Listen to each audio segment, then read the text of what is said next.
protect your soul.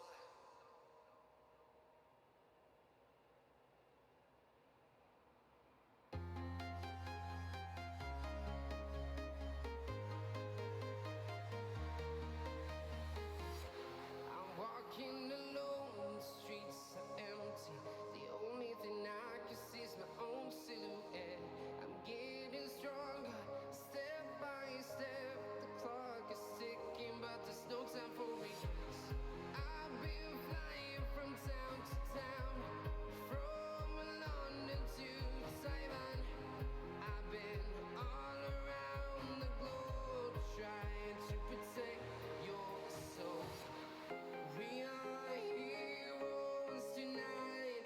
We will fly above the sky.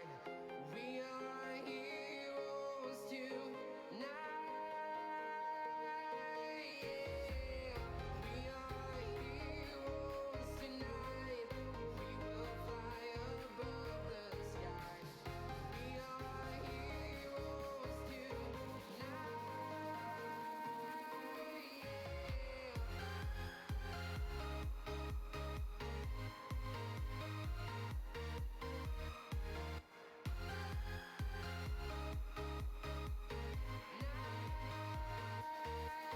Yeah.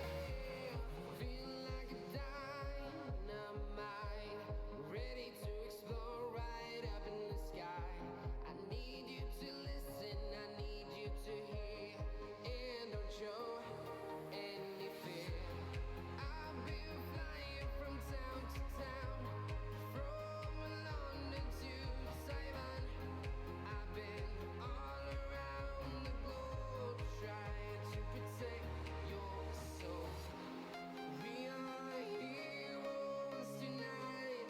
We will fly above the sky. We are heroes tonight. Yeah. We are heroes tonight. We will fly above the sky. We are heroes tonight.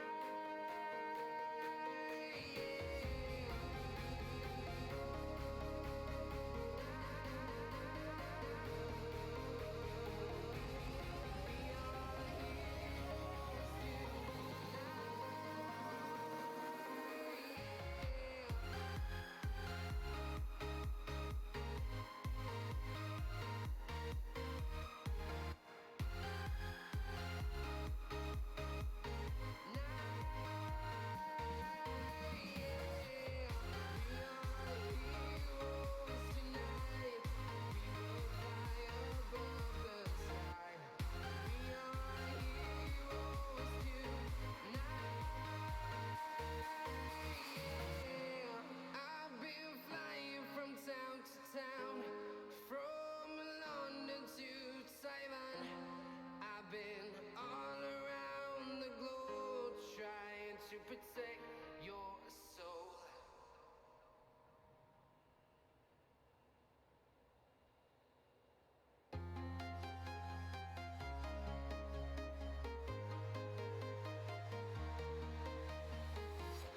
I'm walking alone, the streets are empty. The only thing I can see is my own silhouette. I'm getting stronger, step by step. The clock is ticking, but there's no time for regrets. I've been flying from town to town, from London to Taiwan. I've been all around the globe trying to protect your soul. We are heroes tonight. We will fly above the sky. Yo, yo, yo, what's up, guys? Welcome back. As you can see, don't need all that in the view of the camera. Back in XPLANE 11, guys. Back to a normal schedule this week. So excited to be back on. I think I've got my issues with XPLANE sorted out. Took me absolutely forever to figure it out, but I think we do indeed have it figured out finally. Apparently it was an issue with OBS. OBS had an update that doesn't play very well with Vulkan. It took a little bit of digging and research for me to figure that out, because I literally uninstalled, reinstalled, uninstalled all my plugins, reinstalled them, only to find out that it was an OBS update that caused it. So we reverted back to an older version of OBS. So hopefully things run fairly well here. This evening we are starting off here in my hometown of Dallas, Texas. Starting off here at Love Field, downtown Dallas. Here off in the distance, and then we're gonna head down to Houston Hobby, and then from there we're gonna go to DFW International Airport, my home airport. So super excited. It's been a while since I've done this. This is the routes I was gonna run last week. Mo Daddy says he loves me. Well, I love you too, buddy. Hope your week's going well. Happy Monday. Yeah, we were gonna do this run last week, but of course my XPLANE / OBS had other ideas, so this is what we're running with for now. Let me see if there's any. I think Fort Worth Center was online. Let me sign in here real quick.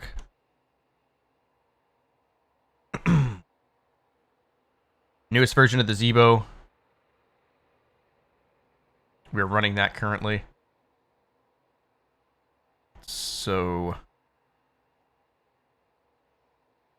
wait, where's my... Oh, did I exit out of SimBrief, dude? Damn it. Alright, hold on, I gotta pull this flight plan back up real quick. Okay. Already got it here. Perfect. Yeah, let me get filed real quick here, guys, and we'll get into the pit and get up and running here. Just gotta dot some I's, cross some T's.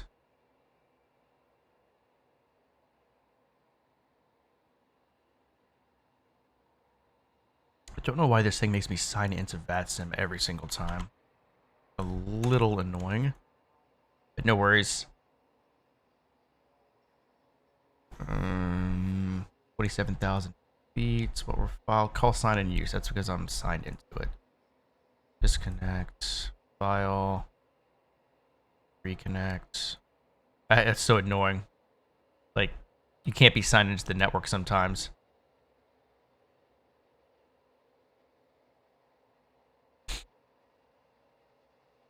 Alright. Yeah, I don't know why I exited out of SimBrief, because I need my fuel information. But okay, good to go there. Yo, what's up, Space Gator? Welcome back, buddy. How are you? Happy Monday. Alright. Let's jump in here, get this bad boy turned on. Hopefully my engine doesn't fail on me again. Power. Me actually do this. Make sure the sounds actually make sense. Alright. We can always mess with that if we need to. Ground power. That'll work. Hi. Fuel pump.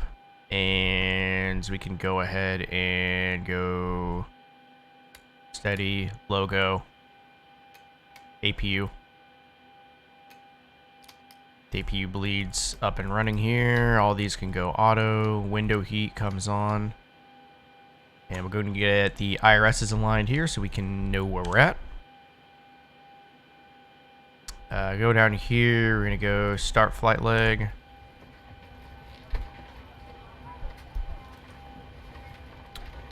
It's a bit loud. Turn that down a little bit. Alrighty. Lights. Perfect. You know what? The one thing I didn't check was my nav data, so hopefully that carried over. It should have. A little bit of a chore uninstalling and reinstalling this sim. Well, I made it a chore myself because I installed it into the wrong folder, and then I was just I was left aghast when I couldn't find my custom scenery or my airplanes. I was like, shit, all this is gone. And then I realized I reinstalled XPLANE into the wrong hard drive. So we had to do it a second time. But that looks accurate to me. Starting off, Dallas Love. We're going to Houston Hobby. And you guessed it, we are Southwest 7488. Alright, so that's good to go there. IRSs are in the process of aligning. Happy with that. Let's get our seatbelt signs turned on, actually.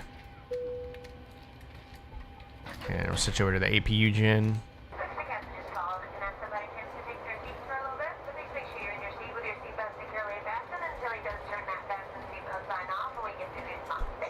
Thank you. Alrighty, so we're looking for fuel here. So 6462 in fuel. Oh, that's right. This doesn't enable the keyboard. 6462 kilos of fuel. And the zero fuel weight needs to be 60.8. So we're going to add 17.7-ish, I think. My math serves me correctly. 60.8. That is pretty darn close. That'll work. CG looks good to me. I'm going to go back and call for our fuel truck. Awesome. Yeah, guys, for those of y'all that missed it, I was trying to run an XPLANE last week, and unfortunately, for whatever reason, Vulkan wasn't rendering properly. It was kicking me out of Vulkan, basically, and forcing me to use OpenGL, which I don't want to do. So yeah, last Wednesday's stream was probably one of the worst I've ever had, if I'm being honest. It was pretty bad. Just couldn't get anything to work in either sim. So yeah, we cut that one a little short. Just too frustrated, unfortunately. Just Microsoft, it's that sim is upsetting me, and then I couldn't get XPLANE to work, couldn't get Vulkan to work. So fortunately, I had to do a lot of tinkering over the weekend to get this up and running. Let's see, altimeter's 3004, so let's get that settled in here.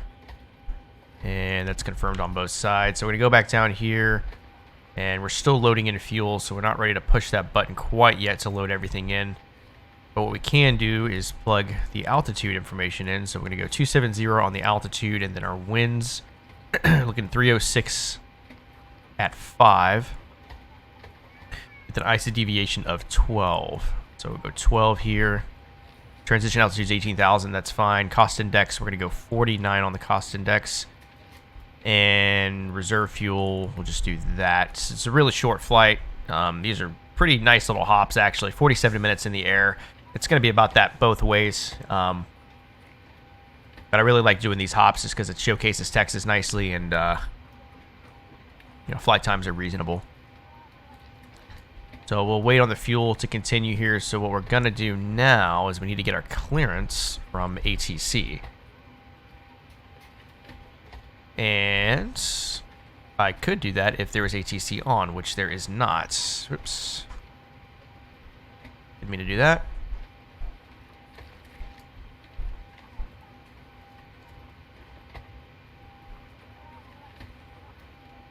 So what I wanted to do was pull this up, go to VATSIM. So Fort Worth Center was on, and they did us a solid and got off apparently. So yeah. So we do not have any ATC on. Unfortunate. But we're used to it, so no worries there.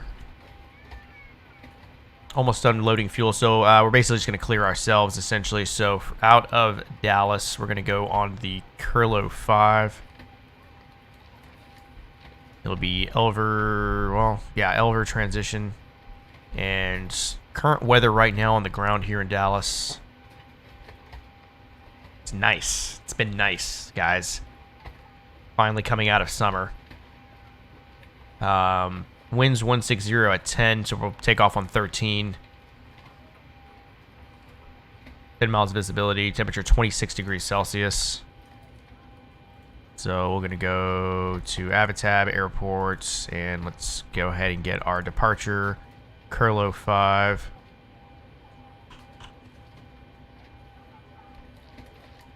Houston Hobby.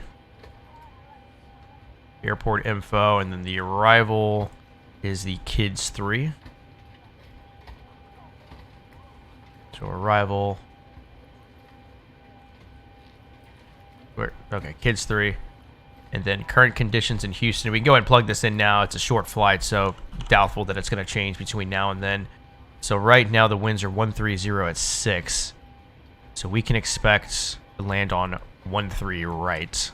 Is what we're going to look for. And then we're going to depart from Dallas on 13 left. We'll go 13 left here. Route, activate, execute. Okay, so after Elver, we should go straight into the Houston transition. So it's going to be Neil.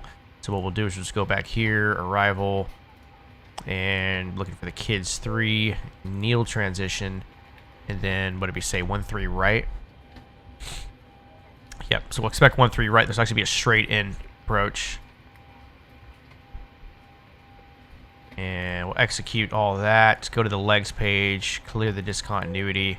And ladies and gentlemen, that is the flight plan. Nice and easy. Nice and easy. Should be good to go here. Execute that. That all looks good to me. We're going to go to our N1 limit here. That's our outside air temperature. So we will derate 96.4 N1 on the derate for the takeoff power. And then for flaps, we're going to go 5 degrees of flaps. That's our CG 5 on the trim. And V speeds 139 V1, VR 140, and V2 148. So we got all that plugged in here nicely, and pre-flight's essentially completed. So we're good to go there. What we need to do before we push is we can get rid of the gate first and foremost. And we're going to push and face right. So we're going to go to ground services, better push back. West. Ground to cockpit. Please show me where you want to go. That'll work. Ground to cockpit. Tow is driving up.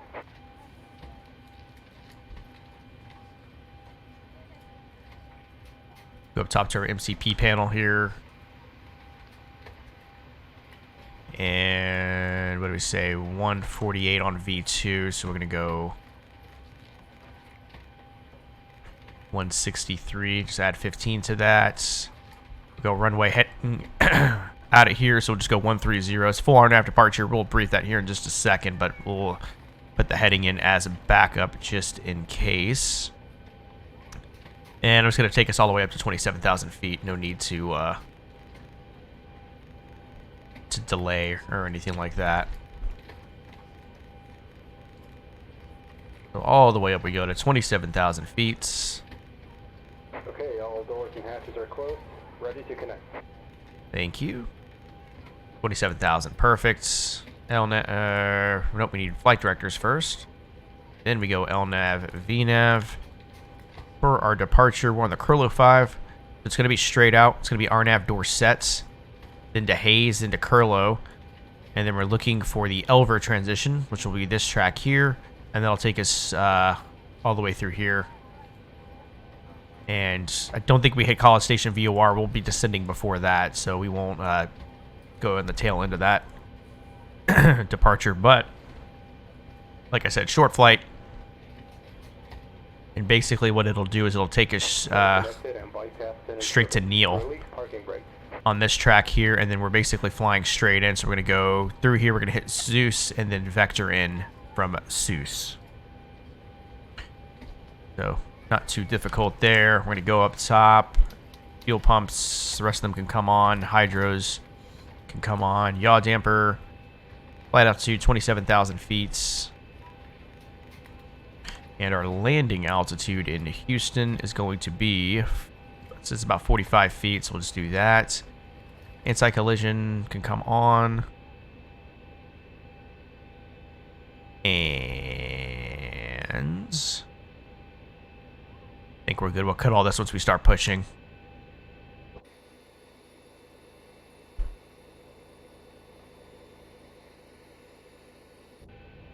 All right, we've got everyone strapped in. Give us a ring if you need anything. Thank you.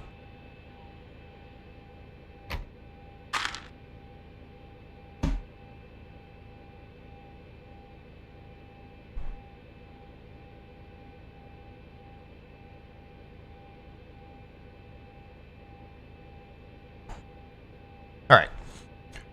Parking brake released. Backs off. ISO valve open. All Starting push back, and you may start engines. right, so we're clear for engine start. So we'll go number 2 to ground. As you can see, we've got the into rising.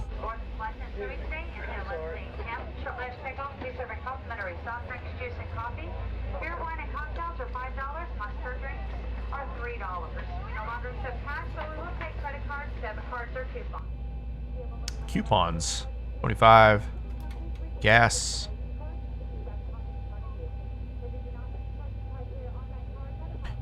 So EGT rising, it'll level off about 420, 430-ish, give or take. It'll go above that and then level off. Wow, that was way off.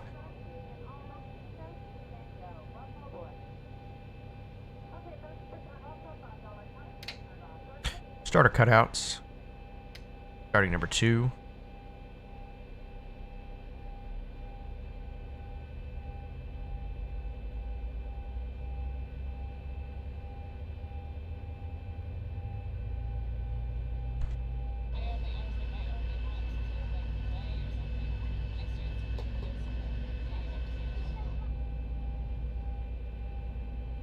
And gas.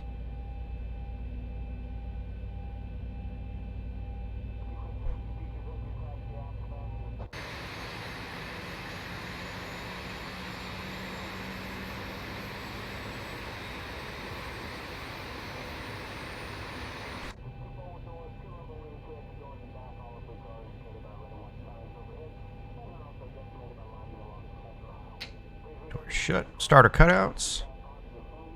Engine gens on. Switch that over. APU off. Engine bleeds on. ISO valve and packs go to auto. Probe heats on. That is set to auto. We're gonna we'll wait for him to stop before we turn the taxi lights on. Starters can go continuous. Operation complete. Set parking brake. Parking brake sets. Disconnecting tow. Stand by. And we're going 5 degrees of flaps here. Snapping in their full upright lock positions for takeoff. Again, the aisle is completely clear at your feet. The airplane has 2 restrooms, one in back, one up front. Please do not tamper with, disable, disarm the smoke detectors in the restrooms. Smoking is prohibited in the airplane restrooms, including electronic cigarettes. And please do not form a line or congregate in the forward galley area or wait in line for the forward restroom anytime during the flight. Again, no congregating or forming a line for the forward restroom. Alright, real well, and taxi runway turnoffs can come on. All those can stay where they're at. Trim air's got to come on. Looks like we have sufficient pressure there. Gens are switched over. Yaw dampers on. Tow is disconnected. We look good up top. Has been removed. Hand signal on the left. We'll see you next time and have a safe flight. Thank you. Brakes are set to RTO. We do our flight control check here real quick. Full right, full left, back, forward, right rudder, left rudder. Flight controls are good.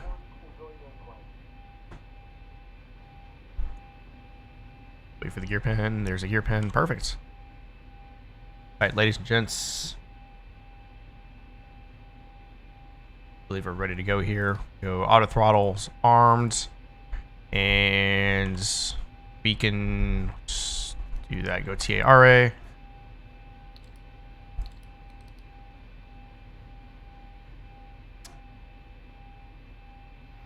And we got to go 122.8. Double check, make sure ATC didn't sneak on. They did not. Good to go there. Alright, so for taxi, we need to...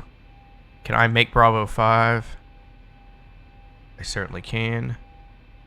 So we'll take Bravo 5 and Bravo all the way down to Mike. Or sorry, Bravo 5 to Mike all the way to Mike 6, and then we'll hold short of Mike 6. Takeoff config check. Takeoff config checks. Brakes are checked.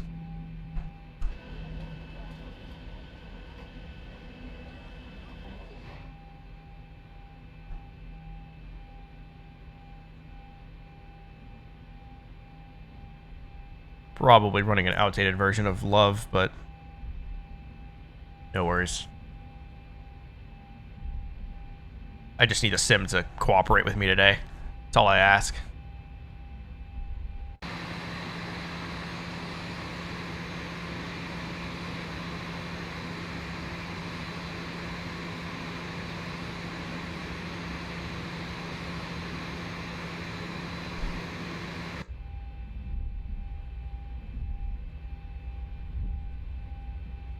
Altimeters checked at 3004.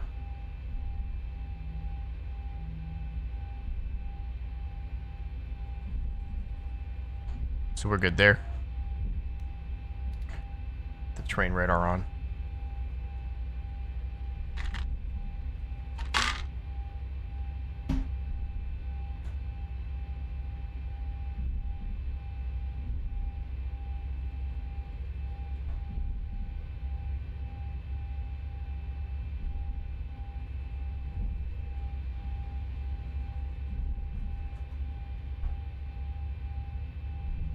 Those that don't know, Dallas Love Field is the headquarters of Southwest Airlines, one of the larger carriers in the United States.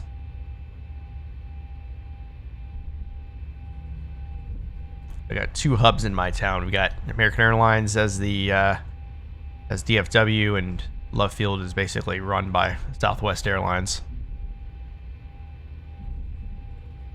So quite a bit of air traffic flies over my head every day. Even during the pandemic, it's still relatively busy. It was there for a while where there was almost nothing going on. But you can tell it's picking up a little bit. I don't see a lot of the heavies, though. It's mostly like your 737s and stuff that I see.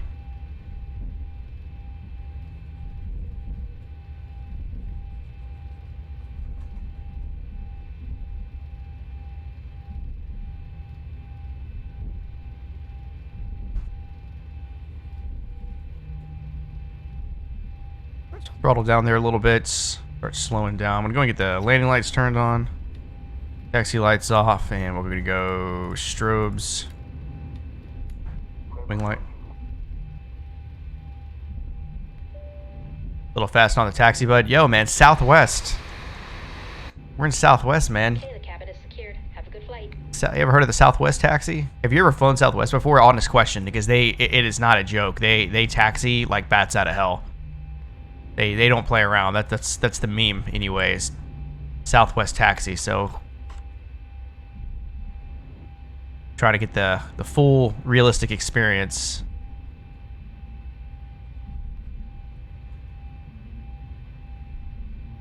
You haven't? Yeah, Southwest taxi, man. They don't play. That guys should be straight out here. Recalls checked. Starting the clock. And Toga.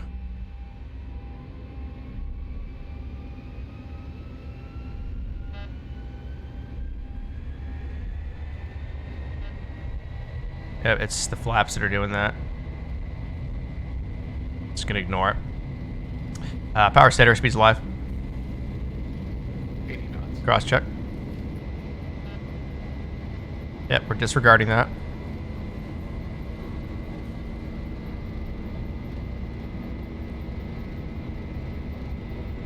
D1, rotate. I wish she wanted to get in the air, man. Gear up.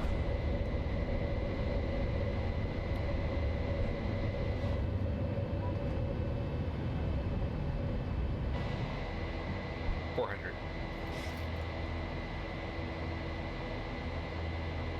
I gotta mess with my anti-aliasing.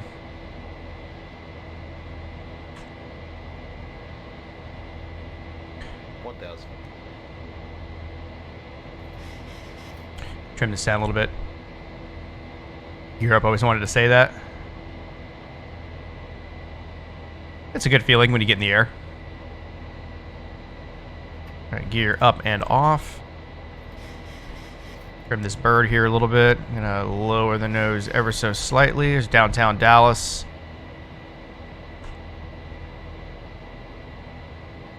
Not yet flying the sim, hope too soon.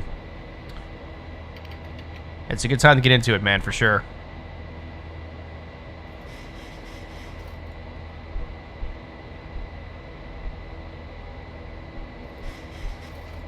Not a bad time to get into it. Flaps going in. Go nose up here just a little bit.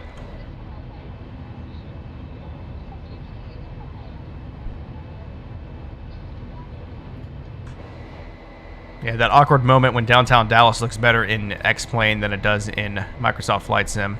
I shit you not, it looks terrible, and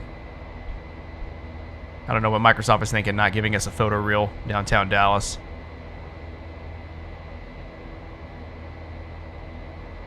You guys still hand flying it here.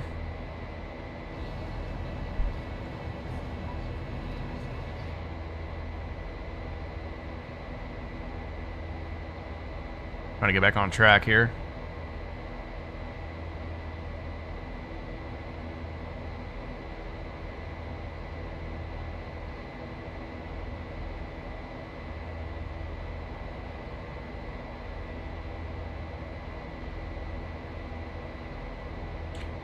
Yeah, the one thing about Texas is not a lot to look at, man. It's pretty flat out here. Cities and everything are nice, but there's no mountains or really anything scenic to look at, so it's kind of the drawback, if you will.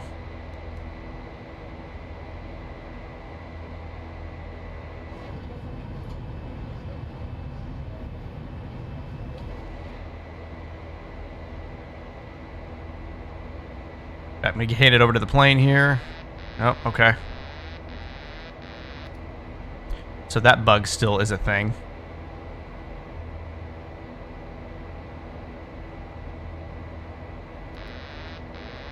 Alright, I'm at the hand fly here for a little bit. I don't know why. It's been a bug in the Zebo for quite some time, and it's spanned over several versions of it. I don't know why it does that.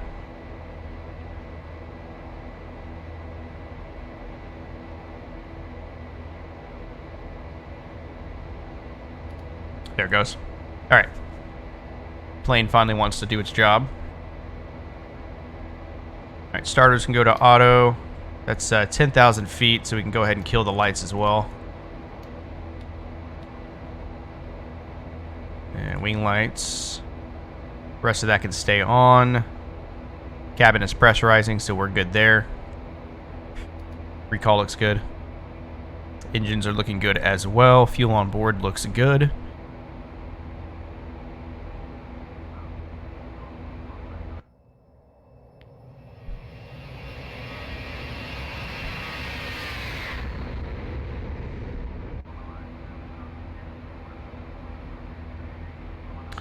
Yeah, I was going to fiddle with the aliasing real quick. I think I was going to bump this up all the way. It's probably going to, yeah.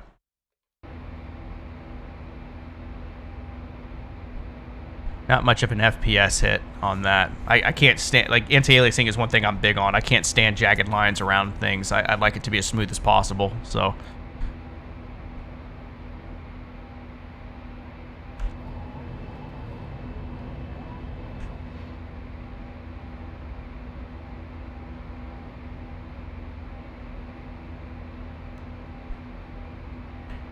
Alright, so everything's looking pretty good. As you can see, it's not a long flight at all. Nothing crazy going on here.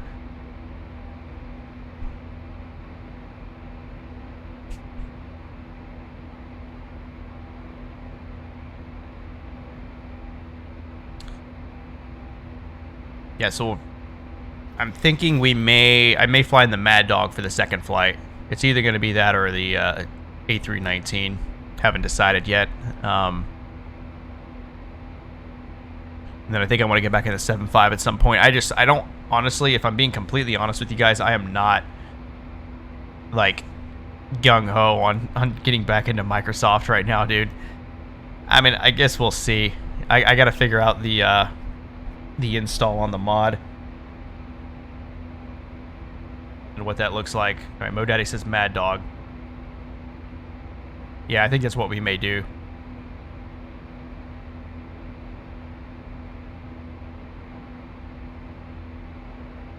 Haven't flown in a while, so I'm probably going to be making a metric shit ton of mistakes.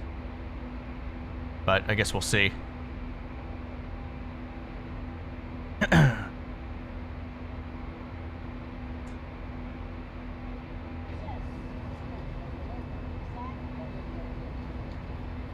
so leaving North Texas, heading for South Texas now.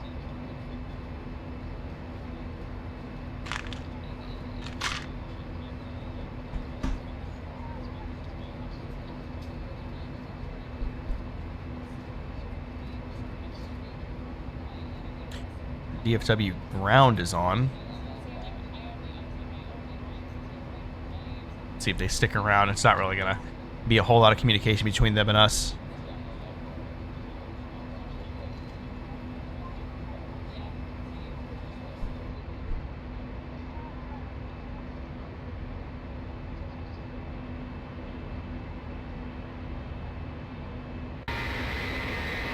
That's kind of loud. My bad. Altimeter goes standard, and it's good on both sides.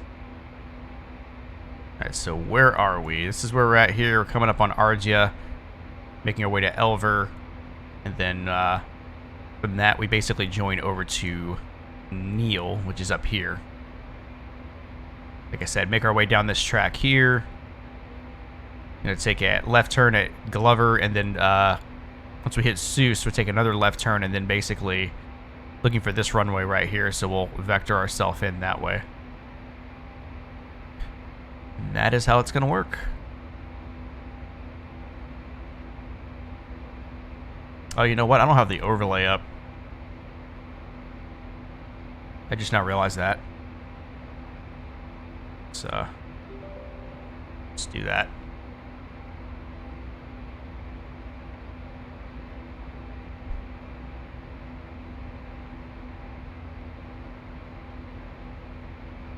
Let's fix that real quick.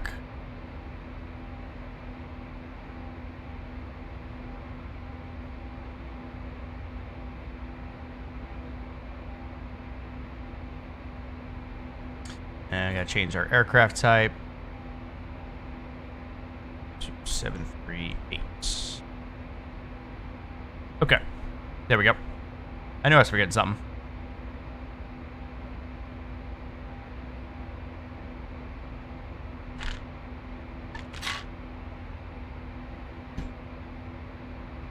Alright, so yeah, top of climb. We're only getting to 27,000 feet. So we're getting pretty close to that. I'm going to go ahead and kill the seatbelt signs for now.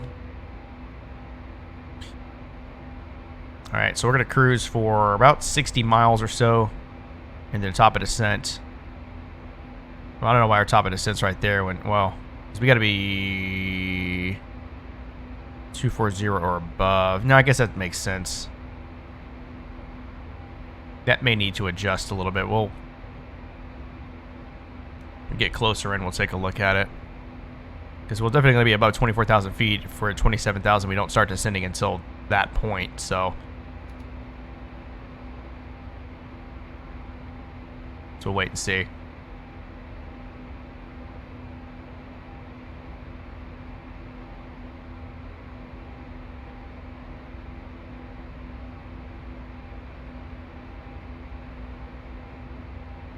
Yeah, MFS definitely hella frustrating to deal with right now. I gotta mess with that mod. I kind of just tried to install it all quick like last week. I followed all the instructions though, so I don't know why it didn't want to work. So I'll definitely try it again. I'm just the VFR stuff is wearing on me a little bit. It's just not my thing. It's not my cup of tea. I like jetliners. So it's just really disappointing that we're not going to have a viable, like, pay-wear quality jetliner. I would say at least a year. It's going to take a year. MFS makes me cry. Yeah, it is what it is, man. And we knew it. I mean, we kind of knew. I forewarned everybody. All the other streamers forewarned everybody that, you know, hey, we're not going to have jetliners off the rip. You know, it's going to take some time. You know, and kudos to you know, to the developers in the community for trying their best with the A320, trying to at least get some mods in for it. Honestly, hats off to them, because that definitely can't be easy. But yeah, still frustrating, especially PMDG kind of gave a damning reason as to why, you know, they can't get that plane into our hands quicker. It's because of the SDK, or the sim developer toolkit. Just not apparently it's not the easiest to work with, and I've heard that from other developers as well, that it's just not the easiest thing in the world to mess with. You know, and then I think we may have talked about this last stream as well. You know, Flight Factor announced they are working on a Dreamliner. I don't know what they're doing at this point, man. I mean, they still have a 777 that hasn't been put to version 2 yet. You know, we've been asking for that for years. No word on it, but, you know, it's obvious to me they're wanting to start a new project so they can generate revenue. You know what I mean? With the 777, I think they would generate revenue, but probably not as much as a Dreamliner, because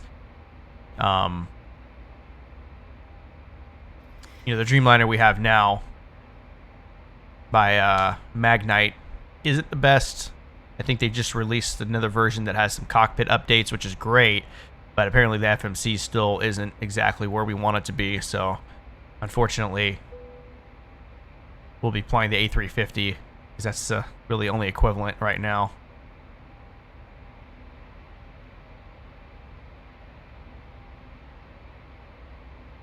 All right, 28 miles from Neil,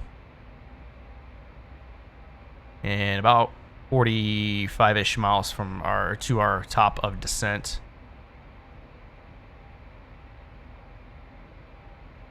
Still no ATC online.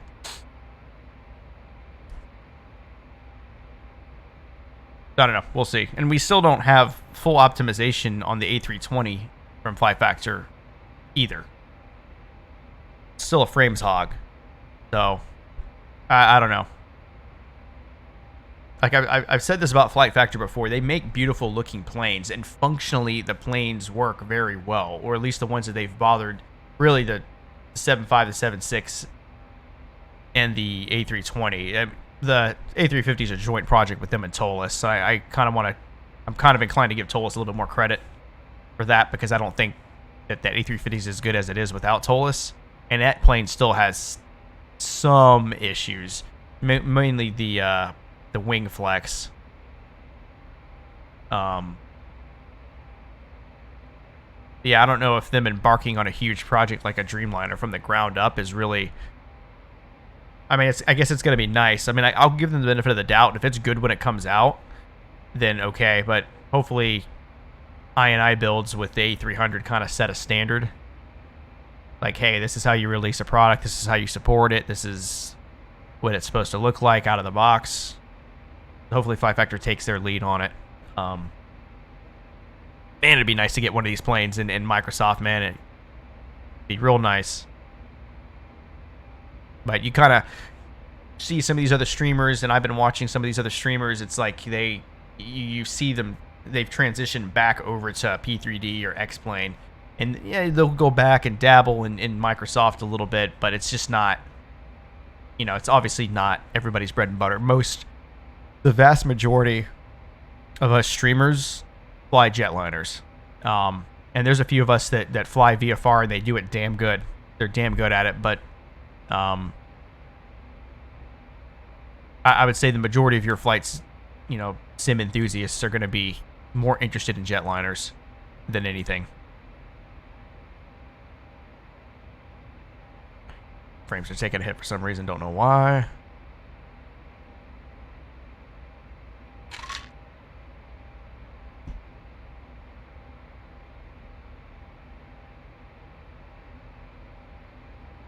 Reloading something? What's going on?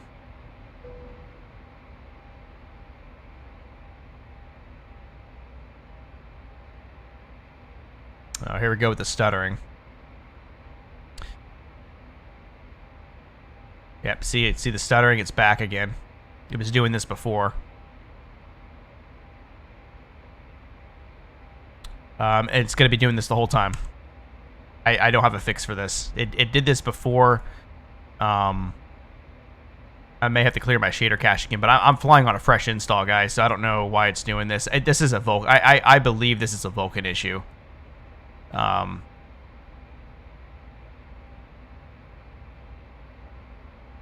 But yeah, this is going to make this highly unenjoyable.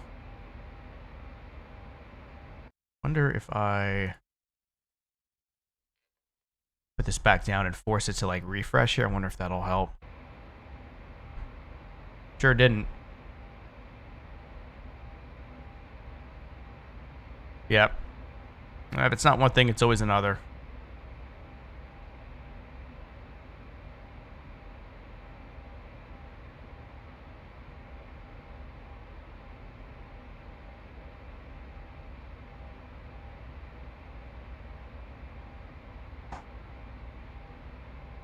So in between flights, what I'll have to do is just clear the. The only thing I can do is the only thing I can think of doing is just clearing the shader cache and see if that helps. I have no idea if that's even going to do anything, but yeah, the stuttering is. Let me look at this.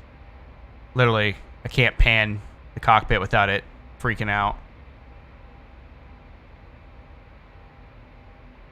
So landing this thing should be fun.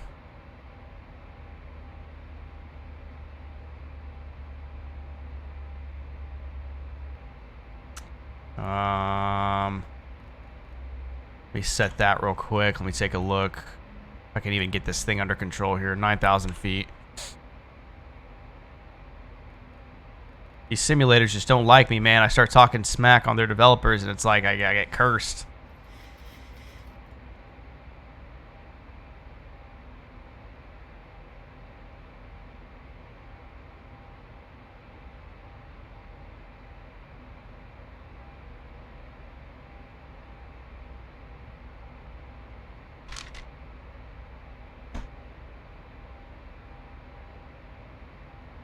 Pull up the XPLANE boards here and see if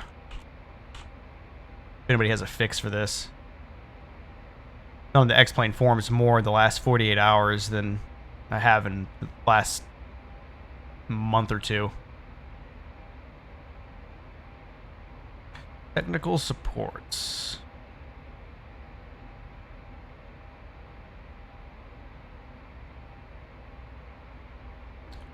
Let's look up stuttering.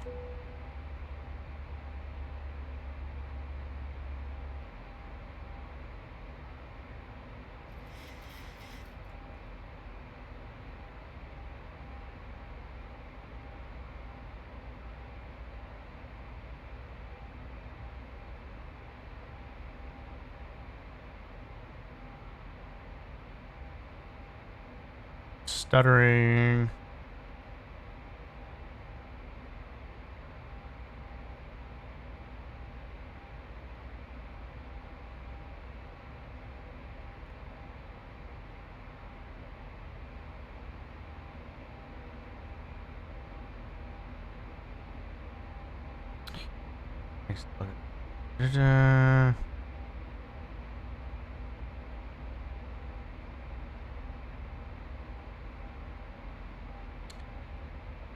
Yeah, yep, I'm aware of that.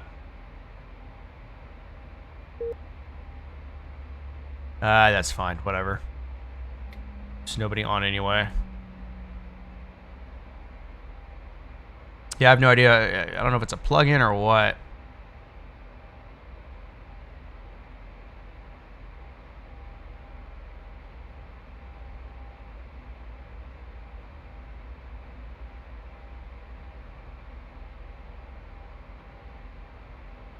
Active sky. Auto gate. Avatar. Better push back. I don't know what I would need to undo.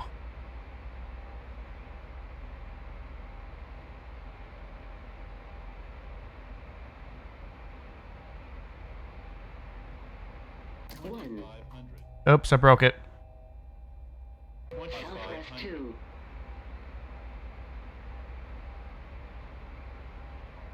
Shit. I may have just killed us, guys.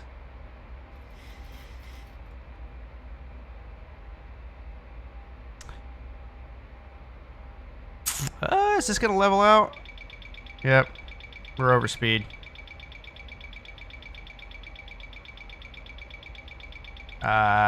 Poop.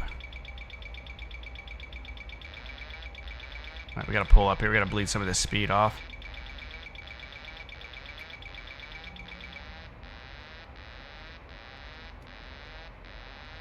Yep. Yep.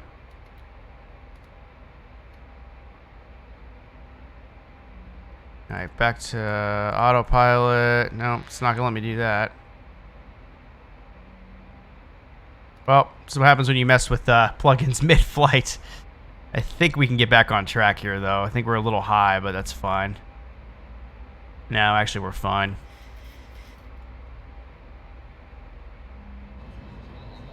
Yeah, I have no idea what's causing this stuttering. What Lewis scripts am I running? Yeah, even my throttles are like, F this, man. I swear to God, I'm just cursed. It's just got to be some sort of curse. Okay, we're not going to uncheck that again.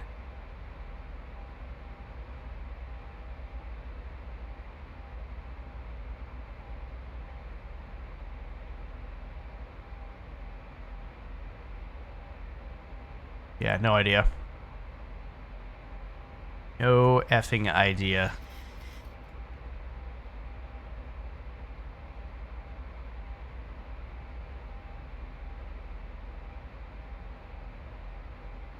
Well, luckily this is a relatively straight-in approach. It's just not going to look very pretty.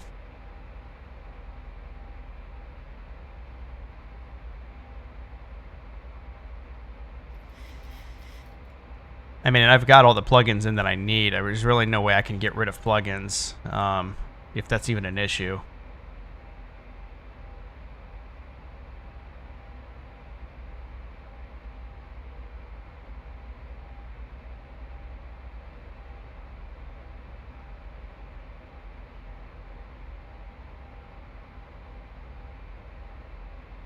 Yeah, I mean, I'm running as bare bones as I possibly can be. I have no idea why. This thing is being so cantankerous right now. Okay, so hobbies, altimeter 3003. Alright, so that's confirmed on both sides. Winds are still holding 110 at 7, 10 miles of visibility, 4,500 feet are on the clouds. That's few at 4,500.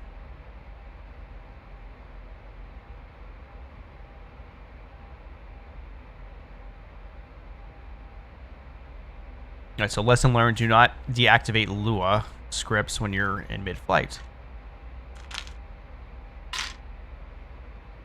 Sim will not appreciate it.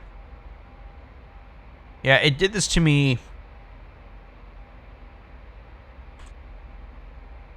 a few weeks ago. It was doing this.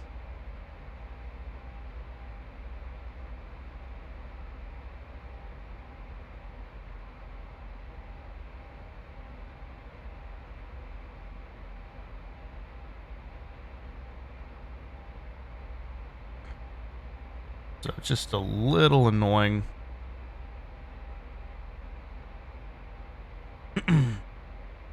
Probably won't hand fly it too much on the way in.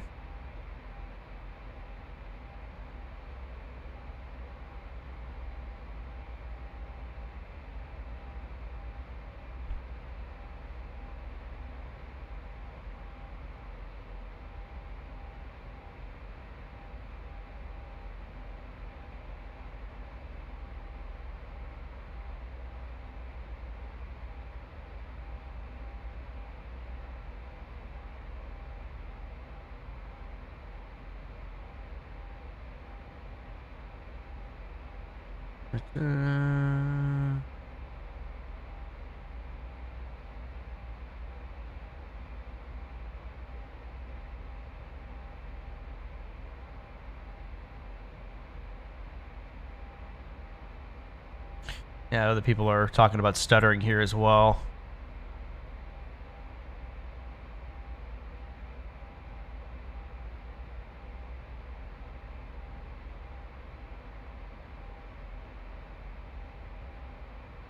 Well, if that's terrible advice, I don't want to do that.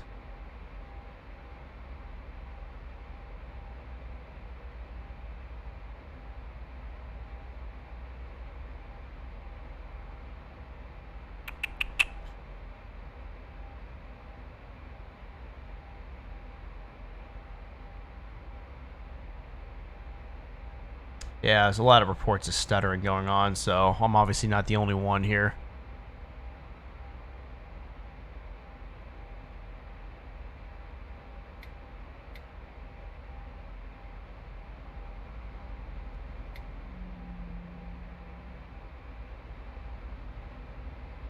Get rid of XPilot. That doesn't help. We can get rid of maybe Smart Copilot.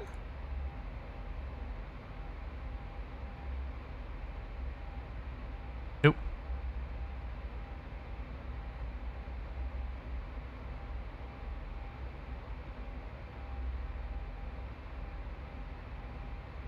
Yep, no idea. No effing idea. Alright, so for Houston, we're looking for 1-3 rights.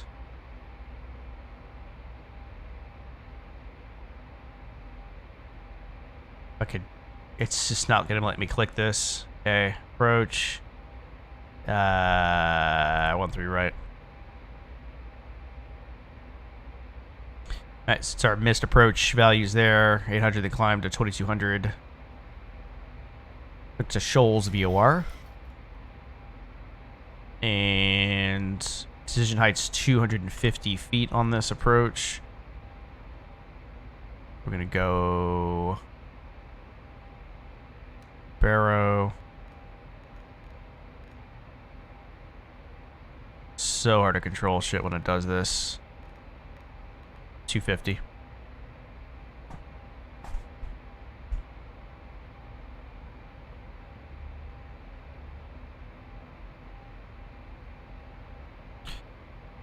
Oh, XPLANE, why? Why must you do this to me?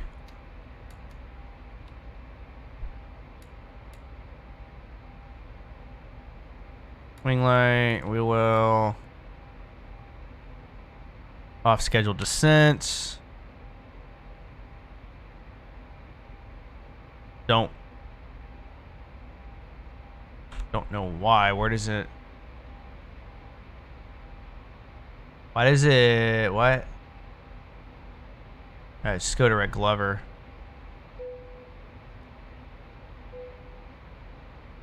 Doesn't fix it? Where does it think I'm trying to go?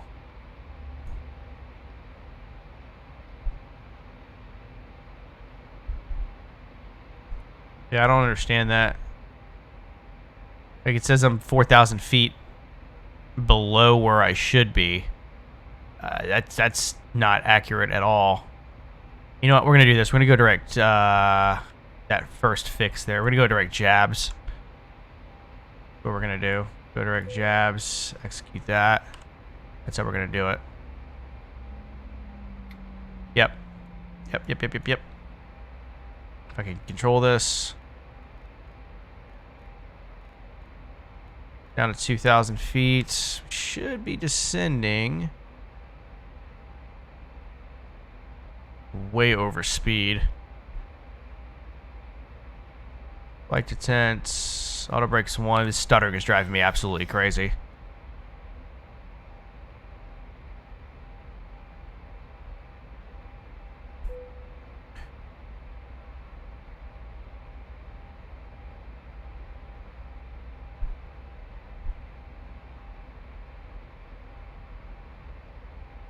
Drag required. I can't help you, plane. I probably cut that a little too short. Alright, let's go to our reference page here. 111.30 on the ILS.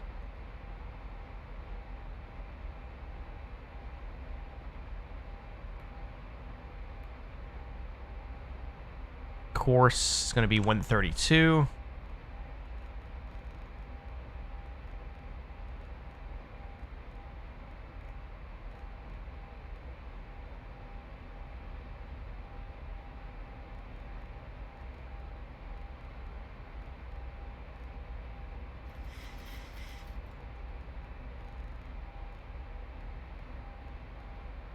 All right, 132.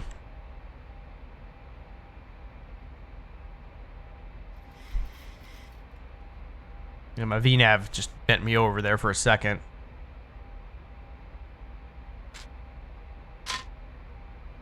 I don't know why it's. I don't know why I did that. Don't know why I did that.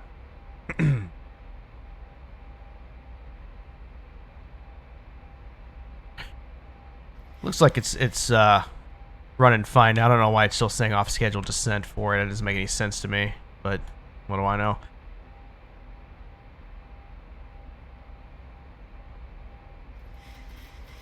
We can put that up.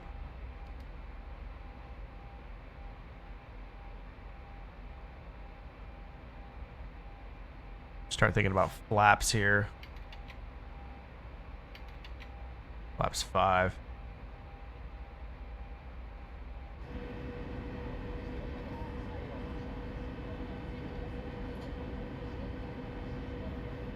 Yeah, hopefully it doesn't do this on the way into Dallas. It's just weird because it about halfway through the flight is when it starts to act up. I'm not sure why. Let's see if it's active sky. Let me just exit out of active sky real quick. See if that helps. Sure doesn't.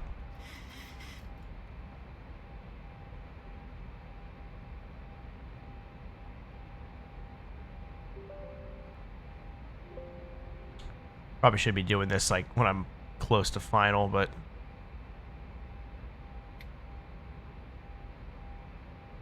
whatever. A little bit of turbulence never hurt anybody.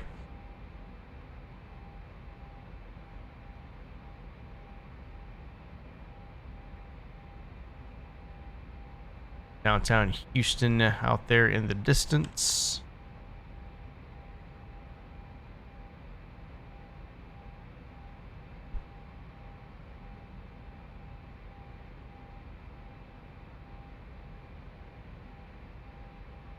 Yeah, I don't have an answer for why it does this stuttering sometimes.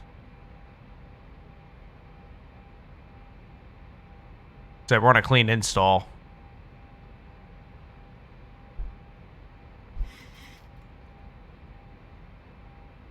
No clue what it could be.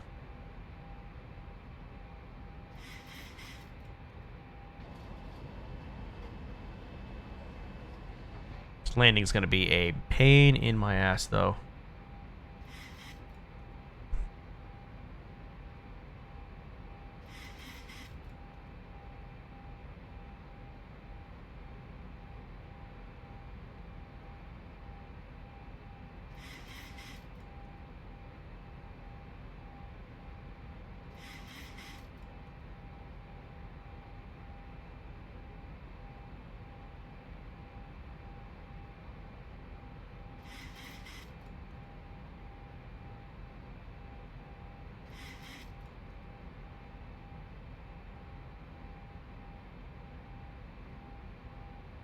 Alright, so we're at a decent enough speed. We're going to keep this here for the time being. Did we determine... Yeah, we're going flaps 30, so 148 is going to be our target speed.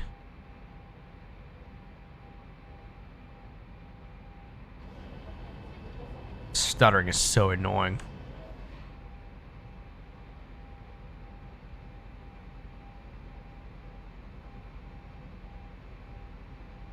Just like doing this. 1,000 to go.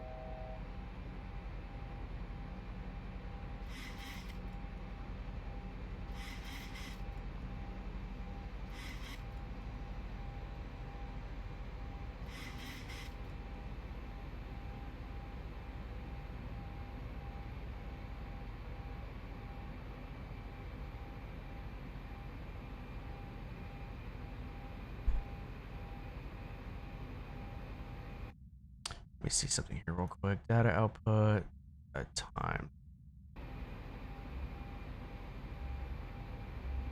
Oh wait, it's not what I wanted. Hold up.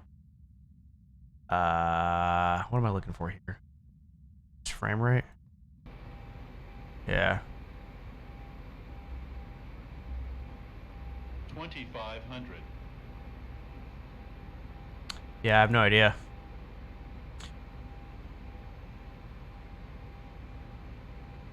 The CPU isn't maxed out or anything, so I have no idea why it's misbehaving like this.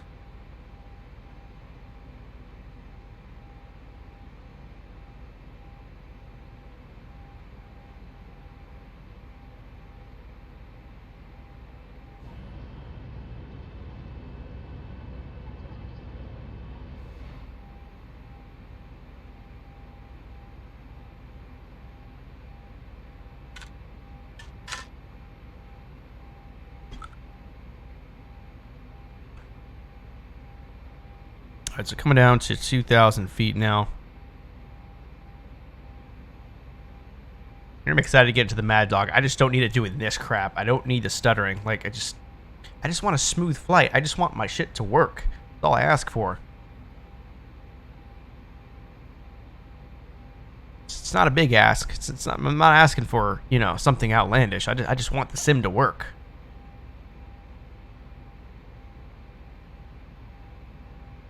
Alright, starting that turn. I'm going to arm the localizer if I can hit the button. Alright, so we captured that right away. Arm approach mode.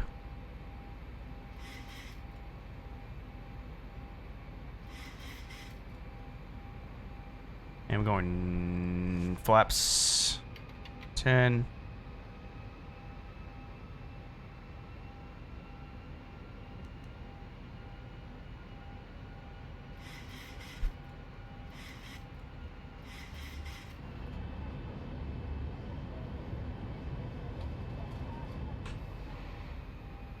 This is hella annoying, man.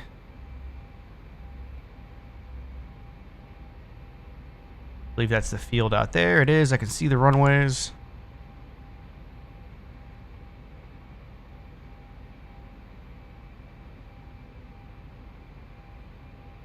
I think the last time I did this was in the Zebo 2. I don't know if I've had this problem in any other plane.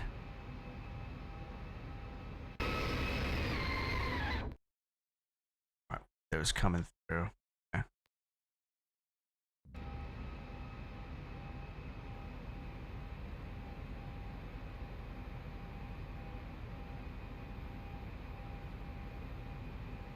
I think it looks kind of washed out. I don't know.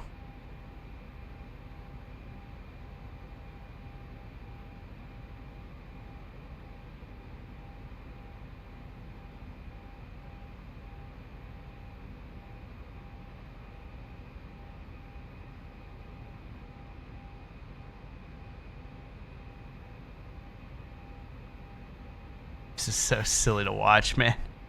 Oh my god. Waiting for this to start moving a little bit before I drop the gear. Alright, so there's a diamond moving, gear down.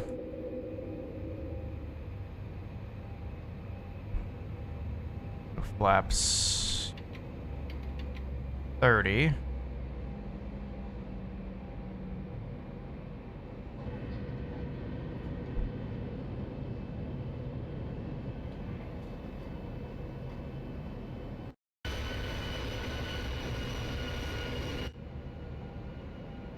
So stumped. Alright, there's our glide slope. 153 really our VREF? I guess it is adding the +5 to it. I'm fine with 148. It's not a lot of wind to contend with right now.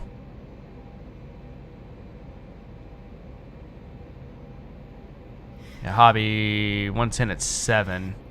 I'm not getting a wind indication for some reason, though. Yeah, I don't know why. Kind of scared to hand fly it.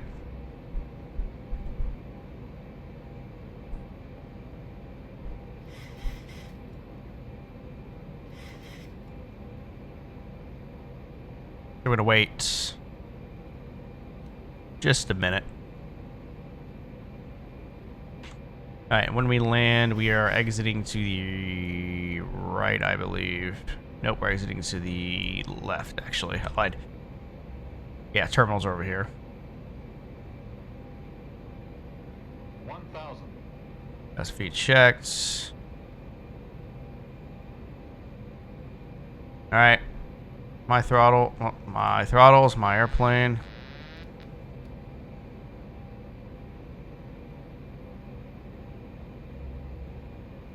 Oh, God help us all. What is something you don't want to hear your pilot saying on short final?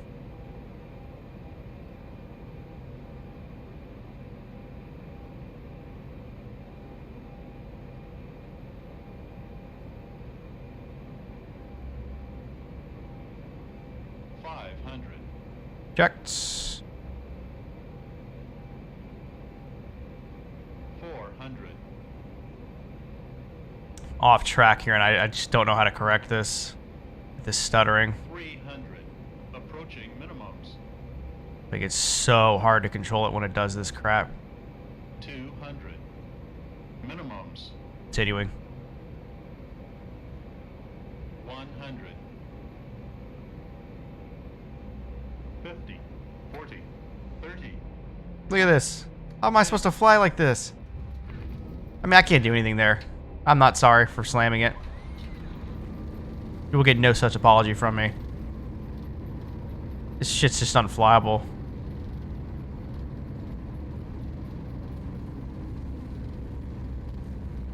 Alright, we gotta get our brakes here. We're gonna overrun this.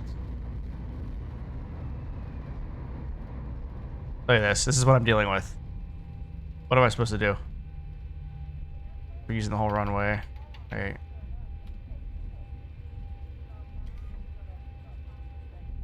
My God. Taxi lights. I didn't even put my starters on continuous. I don't care.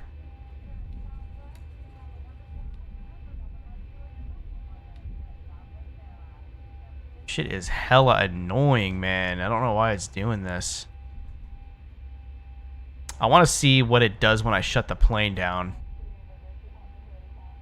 Please to your children, make sure that they are seated with their seatbelts securely fastened.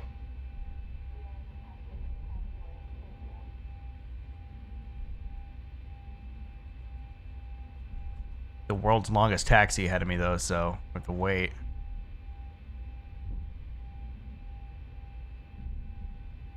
Yeah, this is just not normal. It's not normal.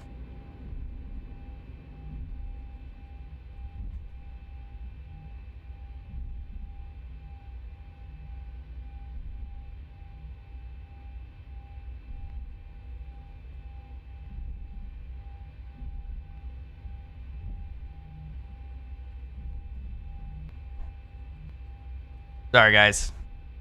It's not one thing, it's always another.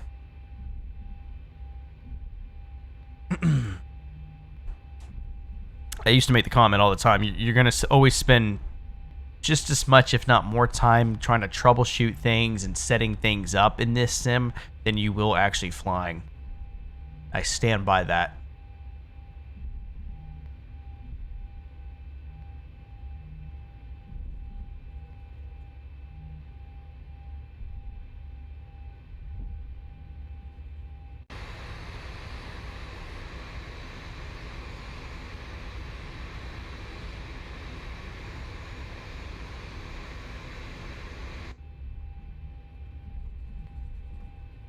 Man, I don't think I've ever wanted to get to the gate as bad as I do right now.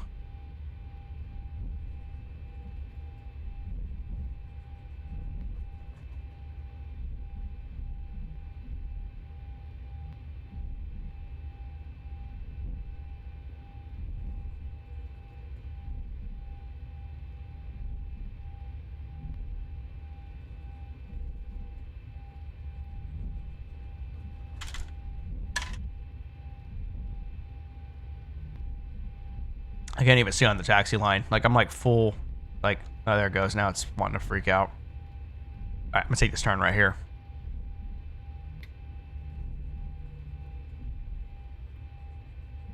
I really hope it doesn't do this with the Mad Dog.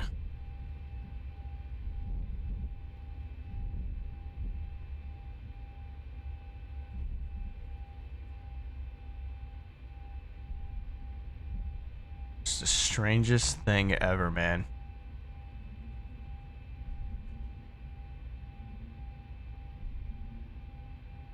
Look at this.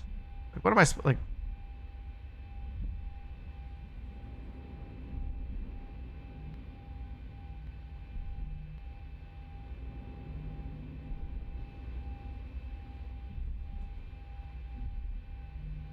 It just goes from like 40 frames to like 9 frames. That's why it's like averaging like 25, because it doesn't even have time to catch up before it like gets to normal, then stutters again. How insane this crap is.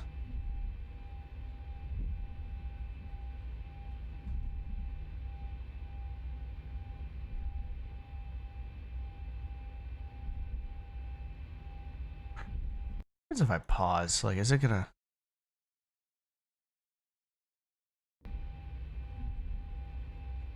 I don't know. I don't get it, guys. I don't get it at all.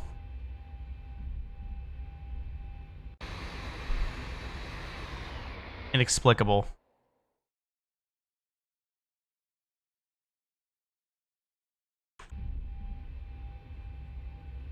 Yeah, because I want to see what it does when I shut the plane down. So if I shut it down, that tells me that it could be a Zebo problem.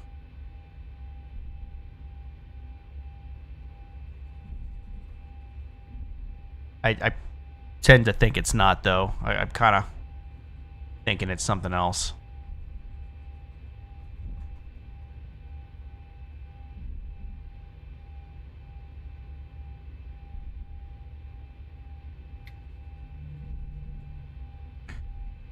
Lights off. Turn those on. CPU bleed. Literally gonna take this gate right here. Poor passengers probably are all covered in puke at this point.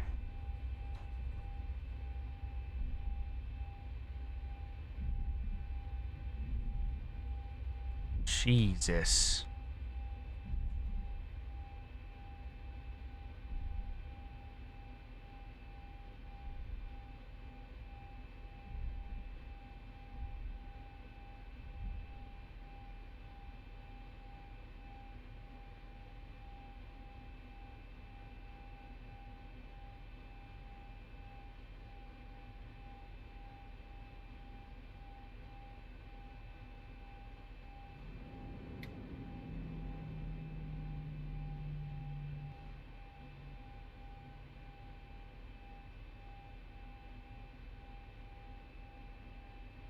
Oh, timed that right. All right.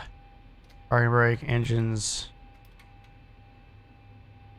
I don't think it's gonna do anything.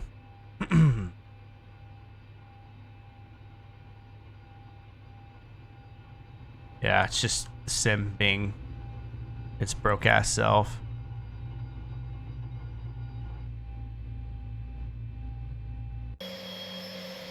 If I go into replay mode, does it do it still?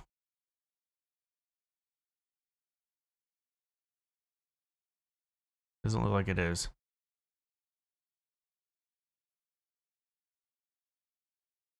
Hard to tell. Yep, it definitely is. Yeah, so it's just the sim. Alright, so that's not going to be watchable, guys. Unfortunately, we're not going to get a replay. It's not going to be watchable. All right, guys, let me get the hell out of this session here.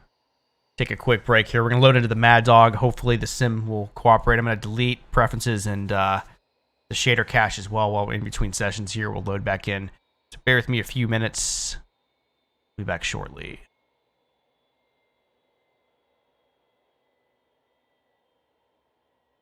We are heroes tonight. Yeah. We are heroes tonight. We will fly above the sky. We are heroes tonight.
protect your soul.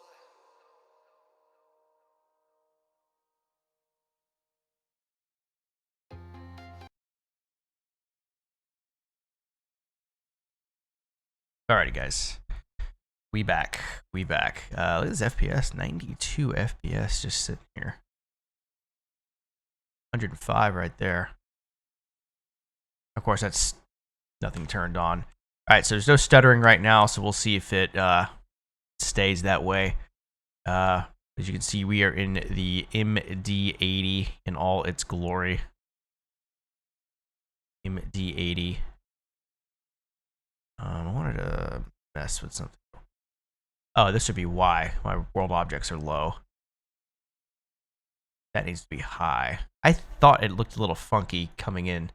That shouldn't have been that way. Visual effects. Oh, we're going to have to reload. Oh, you want to know why? It's because I reset the...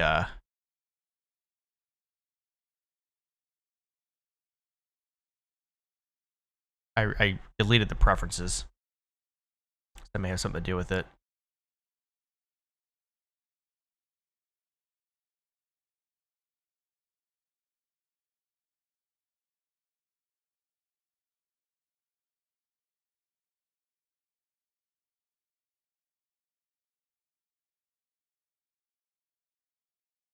It's just gonna take a second.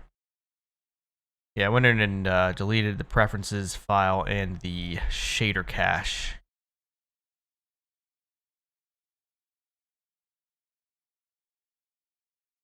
Thought that FPS was too good to be true, and I was like, wait, let me check my graphics settings because that's a little high.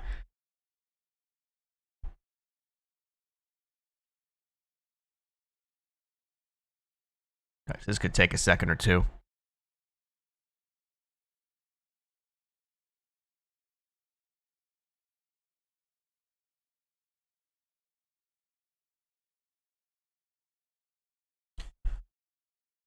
Going Houston to Dallas Fort Worth International. Should be about the same flight time, about 45 minutes, 45 to 50 minutes or so.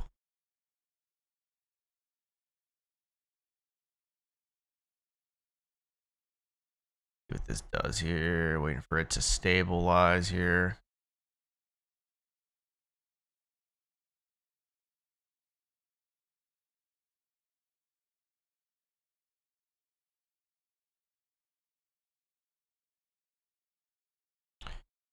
Alright, so why are we only at 30 FPS? Why is it at 30 FPS? Wait. Hold on. Vulcan's on. Reflections are minimal. I may need to restart the simulator. Let me put this back down here. That's not really going to affect it too much, but it says restart XPLANE. Let me see what this does. Oh, maybe it did. Now it's better. Is anti-aliasing really that much of a hog? Yes, it is. That just, I mean, just going from 8 to 4 bought me about 20 frames, which is like the entire world in this, basically. All right, I think we got to figure it out now. I'm not going to restart the sim, although I probably should, but I won't. I just don't want the stuttering. I will take FPS drops intermittently. The stuttering is killer. Like it makes it literally unflyable. Right, so let me get SimBrief going here real quick. FW.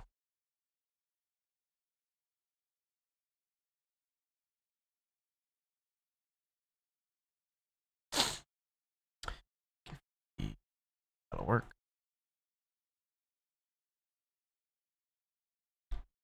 Right.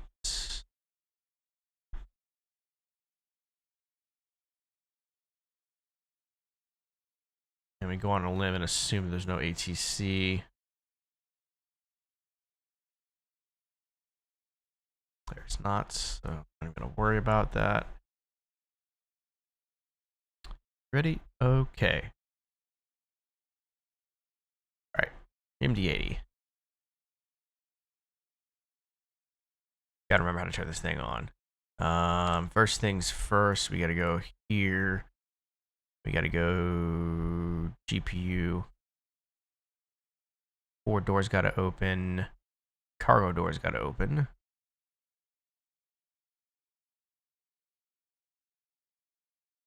Please tell me I have sound.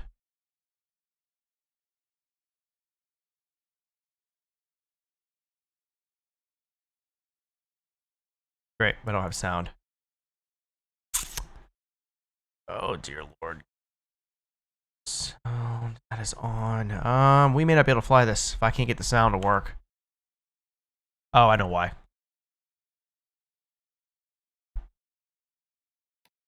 There it goes. Okay. Sorry, I had my XPLANE muted. Just now remembered that. Okay. Now remember how to do this. So we need to turn our battery on. External power. APU, don't need to worry about that yet. But we will start it. 2, 3.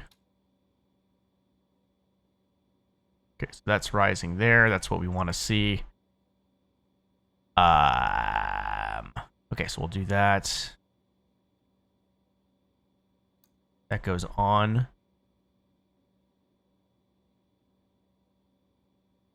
And we'll get some lightage going here.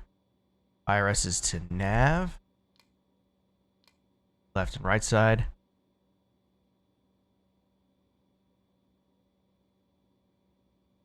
Damper on. Okay. I think we're good up top for now. We'll go smoking and seatbelt signs on. Keep an eye on you, FPS. I'm keeping an eye on you. Alright, charts.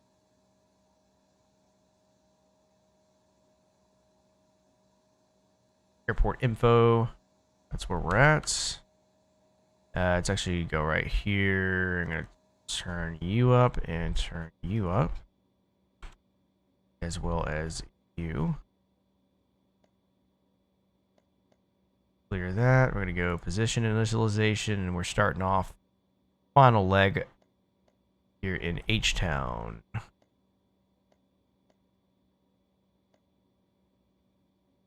going to DFW International, home of yours truly.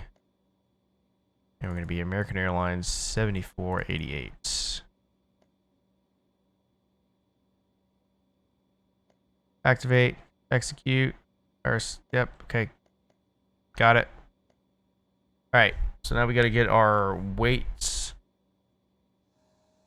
figured out here. So let's see what SimBrief wants us to do. So go back to the front page here. Total fuel needs to be 8752. That'll balance it out for us. Total payload. We are looking at 15.1.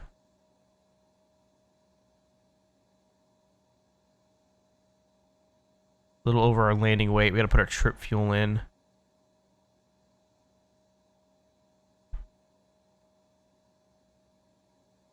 It's going to be 2983.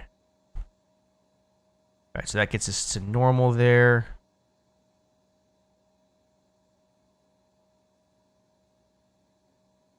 All right, so that looks good to me.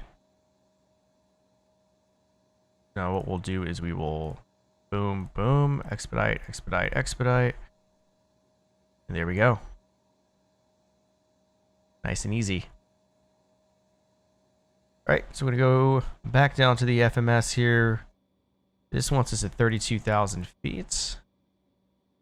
And just like a Boeing FMC, it's very similar to a Boeing FMC. So you know how to do Boeing, you can do this. Winds 233 at 19. An ISA deviation of 12. Transition altitude 18,000. That looks good.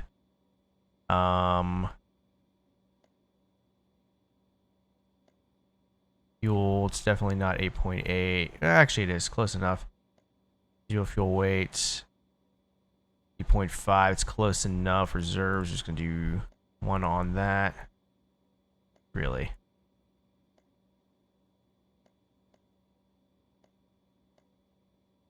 Cost index, we'll just go with 55. That works for me. Gross weight 59.2. Close enough. IRS still is not aligned. That air temperature is there. We'll mess with the flex later on. CG 11%. And the V speeds on this plane, it's weird. You don't get the V speeds until you start the engines. So go to our departure. We're on the Beltway 6 departure, Cride transition, and then we're going to be on the Berry 1. Let me double check. DFW meets our here 13018, or sorry, 130 at 8, so we're going to land south. So let's see, departure, Beltway 6. I'm gonna search DFW, airport info. Then we're gonna go arrival Berry 1. And yep, that looks good to me. We'll go here and land south. Okay. Out of here, winds are still 140 at 6, so I believe we're going to be 13 right out of here. Yes, 13 right. Execute that. Go back here. We're going to be in the Berry 1, Cride transition. And for DFW, we're going to land 17 center. ILS 17 center. It's runway fix there. Execute that guy.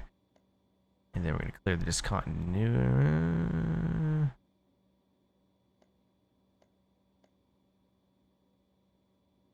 We'll keep those discontinuities for now because we're going to be vectors out of this departure.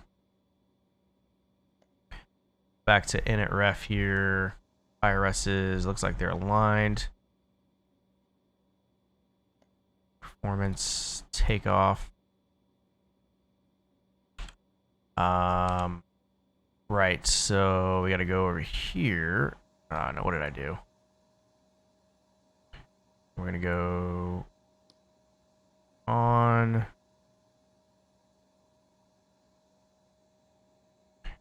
Go down here. Hydros. Go there. There. All that stays the same, I believe.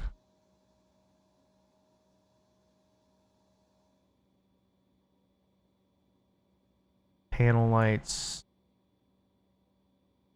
Come on. Okay. Just about getting there. Trying to remember how to do the flows in this thing. Got all that figured out. We'll just go TARA on that. And APU power, external power can come off. APU looks good.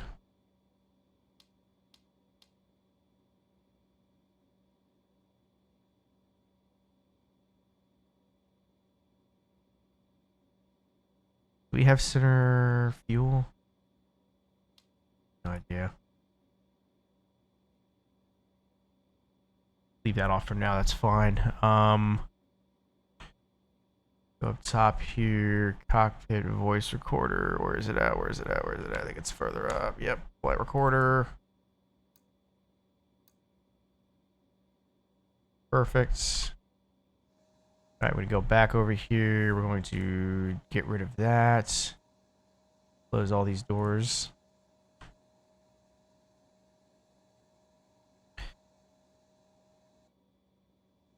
Come over here, turn those flight directors on. We're looking for 32,000 feet. 320. And we're going to go nav on that. We won't be able to do VNav until we are up in the air.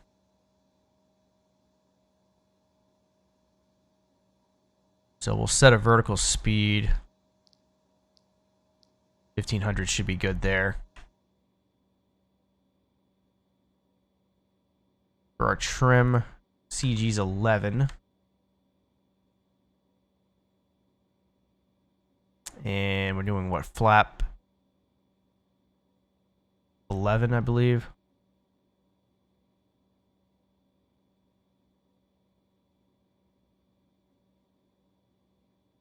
What did we say CG was?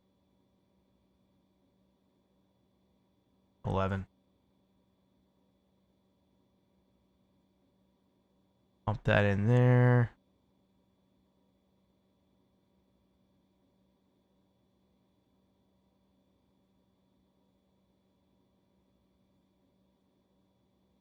So long trim of about 6.5. Wrong way.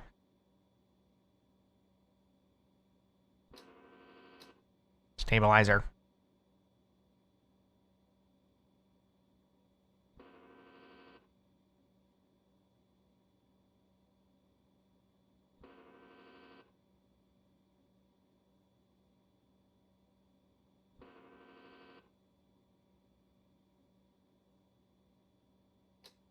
Right there should be good. We actually go back up a little bit. Okay. Okay. I believe we should be good to go there. I feel like I'm really forgetting to do something here. Emergency lights got to get armed. Where are the emergency lights at? Right here. From those, just trying to clear everything off here. Rudder control. Man, I don't know what that means. Shouldn't be manual. Cameras are on. Battery charger. Flight recorder off. It'll stall heat. Okay. All right, guys. I think we're ready for push and start. We should be good. As far as fuel on board, that's what we're looking at there. So that looks good there. We do have a little bit of center fuel. So 8728 is our total fuel. We can go ahead and get rid of our gates. That back on. And ground to cockpit. Please show me where you want to go.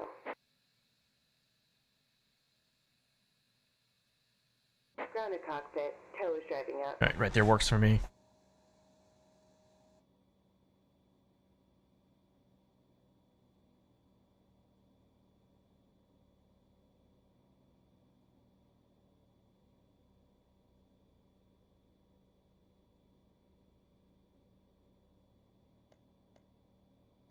Oh, does it let you do this ahead of time now? That's interesting. Okay, they must have, that must be a fix. Okay, we do have V speeds now.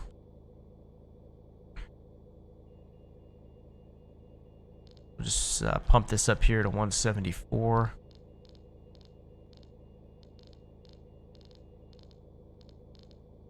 Okay, all doors and hatches are closed. Ready to connect. I don't know why these little doohickeys aren't moving, but 147 is V1.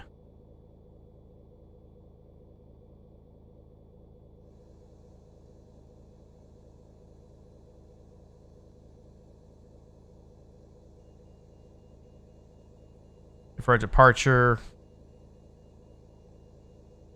departing on a heading of 131. So 131 on the heading.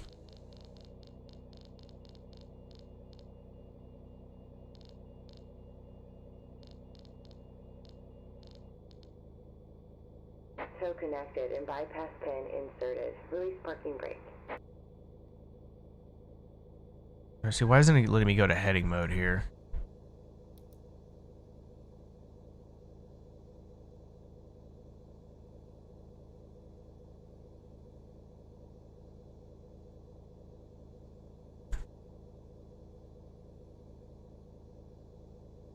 Why can't I activate heading mode? Hello? You see, it's on nav right now.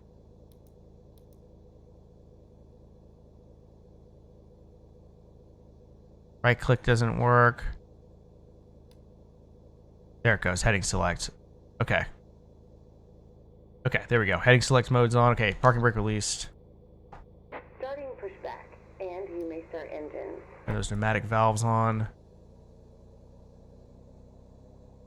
Okay, so we gotta go system A.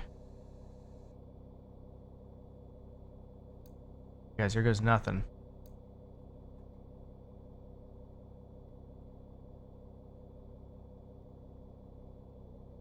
Looks like it's working.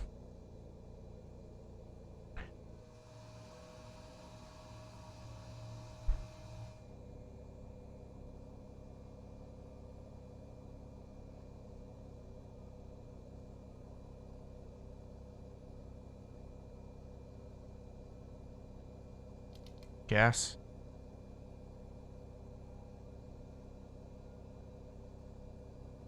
Here goes EGT.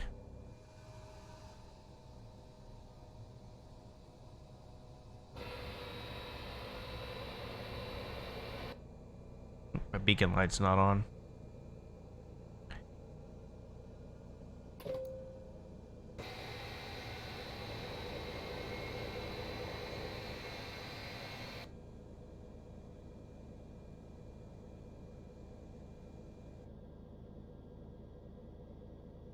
Operation complete. Go ahead and set the parking brake. Parking brake is set. Disconnecting tow. Stand by. Starting engine 1.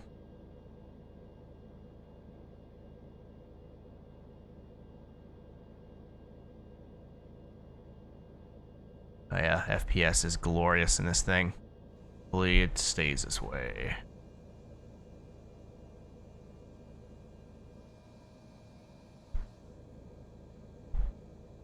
Disconnects. Gas.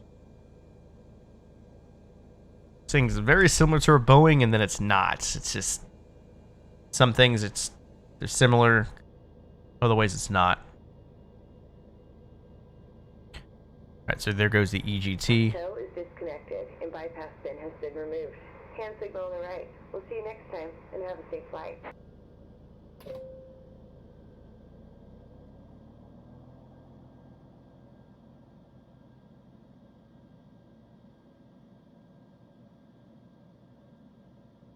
EGT looks good.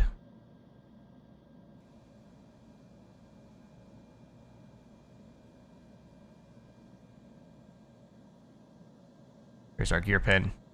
Perfect. Alright, starter off. Fuel pumps are good. We need to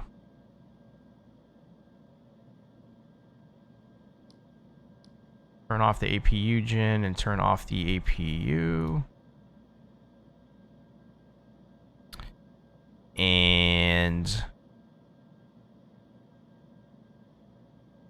think that's everything up top. Pressure looks good. We need to go captain on the pitot heat. It says flight recorder off. I already messed with that, so I don't know why it's telling me that. So everything should be good up top here. Everything on the MCP panel is set.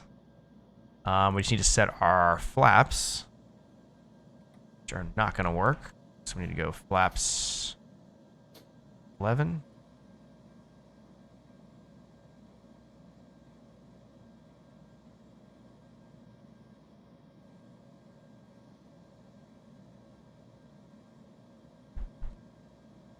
And we're going to go here. We're going to go to takeoff flex. We're going to flex to 45 on that. And those could go back down. Zoom out here a little bit. What did I just hit?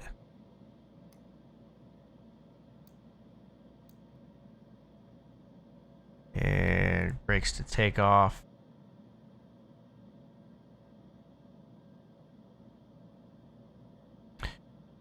Clear the master caution. Okay. Auto brakes are set. Do not need to arm. The speed brake flaps are set. We need to do our flight controls. Right.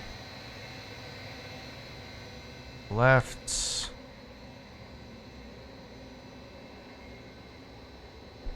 Rudder. Flight controls are checked. Sorry guys, I think we're ready to go. So we're going to taxi straight ahead. We're going to hit Echo and follow Echo all the way to the runway threshold, which is 13 right.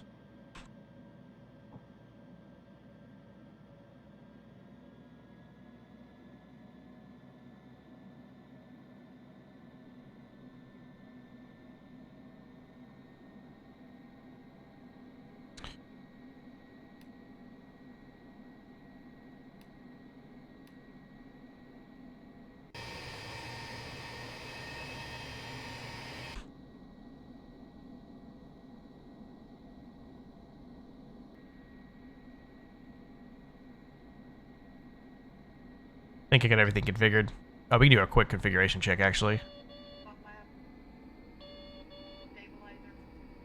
Okay, so it's saying stabilizer. This is what I don't understand.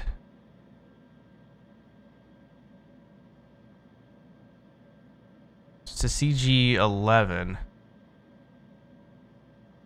So why...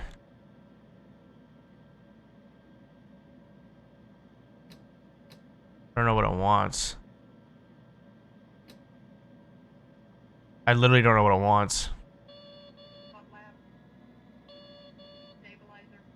Is it just not... Am I not trimmed enough? Like, I don't know what it wants.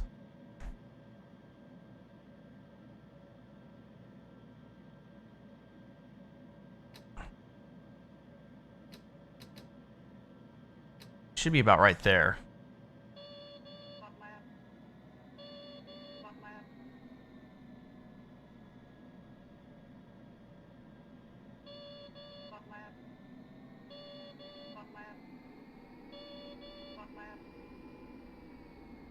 I don't know what it wants. Literally couldn't tell you. Couldn't tell you what it wants. Stabilizer should be set though. I've already checked that, so not 100% sure what it's wanting from me.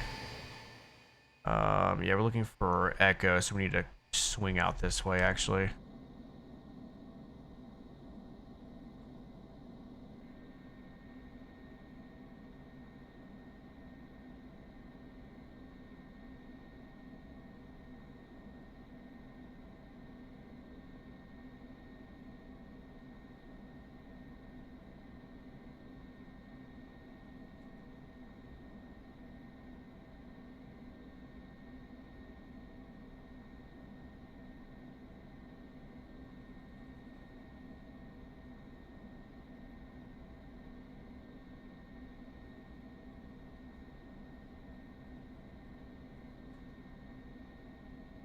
I don't think American departs from this airport. I don't think they do. I could be wrong.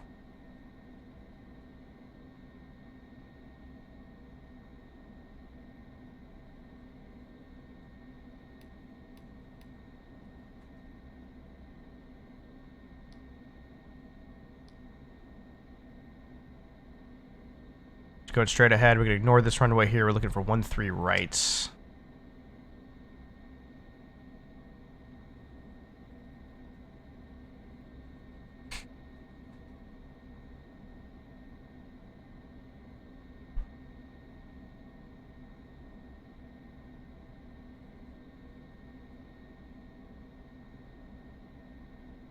One three left.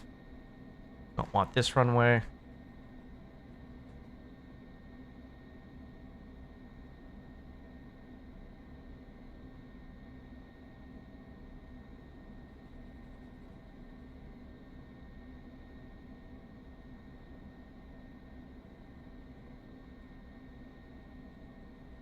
Runway 17, which I don't think is actually a runway.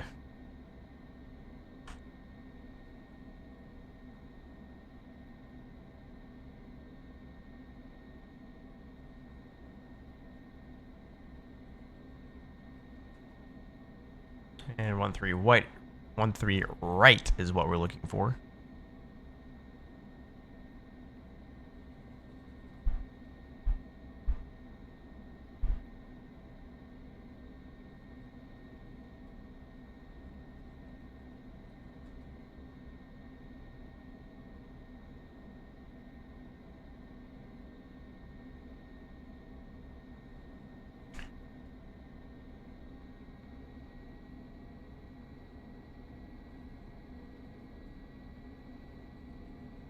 Right, throttles look good. Oh, you know, my altimeter's not set. Whoops. 3003. Hold up. Okay, good to go. Auto throttle. Let's go. I don't know why it's yelling. Power set.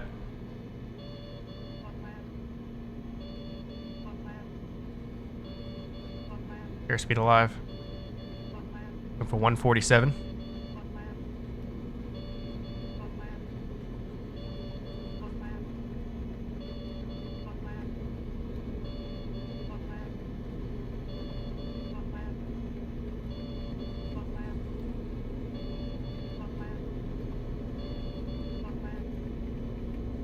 V1 rotates. Ooh, we use the whole runway. Positive brake, gear up.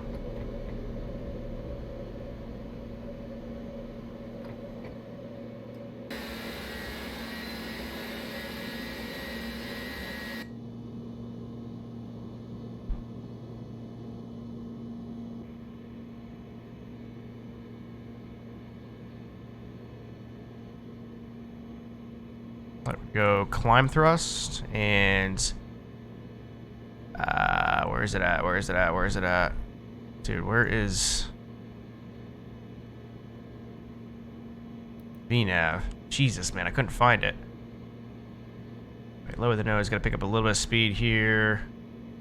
I'm gonna go down to our legs page. I'm gonna go direct reamer.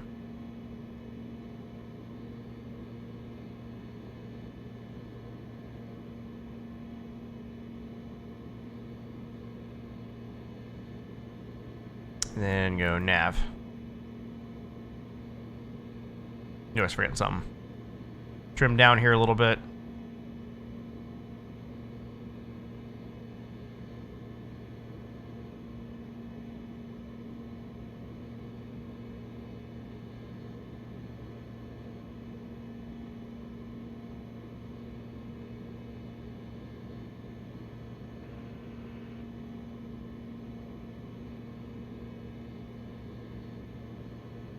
Pick up that condensation on the wing.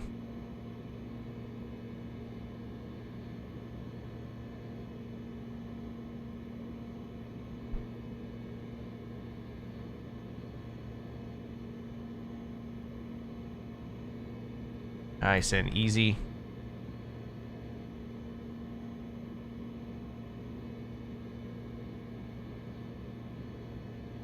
Flies really well though. This plane never ceases to amaze me. It flies very, very well.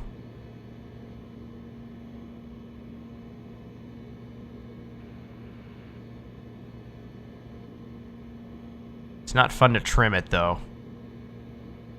Stab trim is a pain in this plane. That's really my only complaint. I think it's just the MD-80 issue more than anything though. Alright, we're gonna go autopilot here. If I can remember how to turn it on. Autopilot.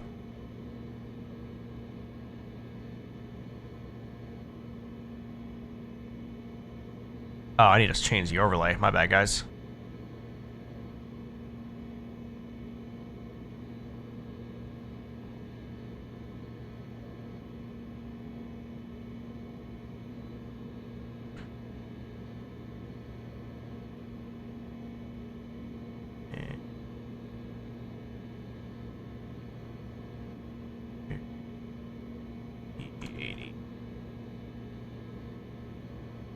Alright, that should be better.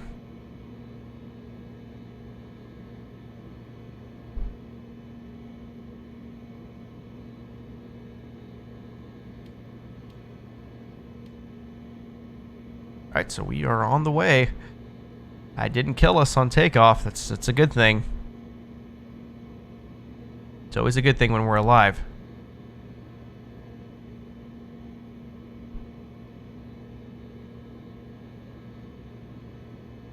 So everything looks good here. Speed's looking good. We're maintaining 250 knots.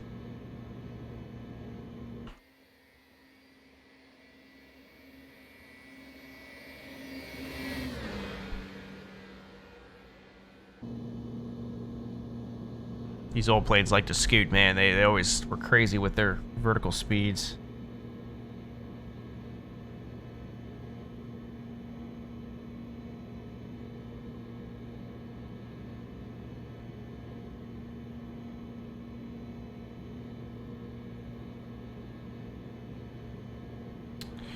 Let's see. That can get flipped off. Oh, flaps. I knew I was forgetting something.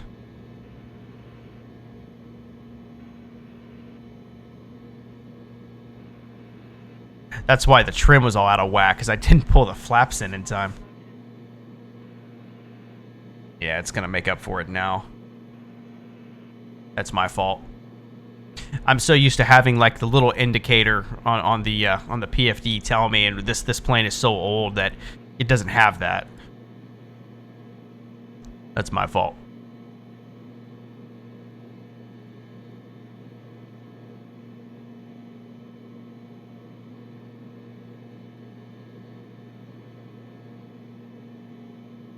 I was like, damn, dude, I am trimming this thing down so much. It just wasn't trimming properly, it felt like. We're climbing like a rocket now and going... Turn those lights off. Alright, plane's behaving itself a little bit better now.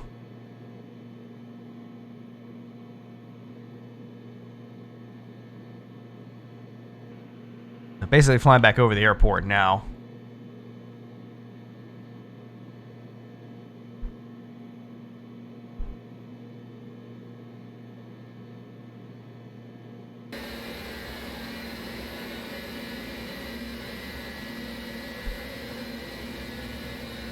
Actually, I think that's Houston International, actually.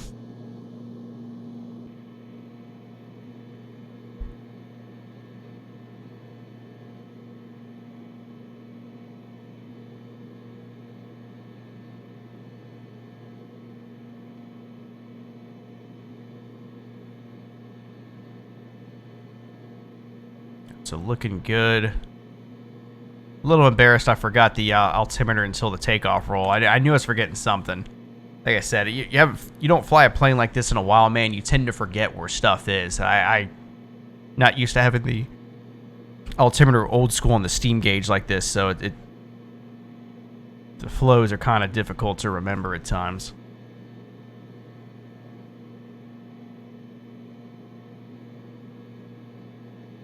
But nevertheless, we got to figure it out.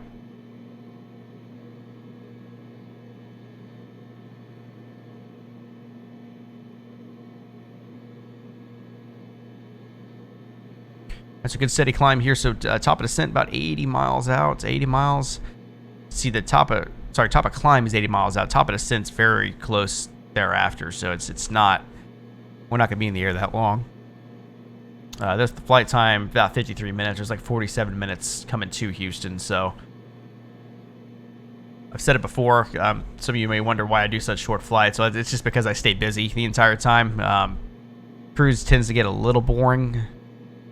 Unless we're doing like a long haul or just I really want to go from one place to another, like those specific cities. Otherwise, I try to keep the flights a little short. That way, I'm always kind of busy doing something. Just keeps me on my toes a little bit more.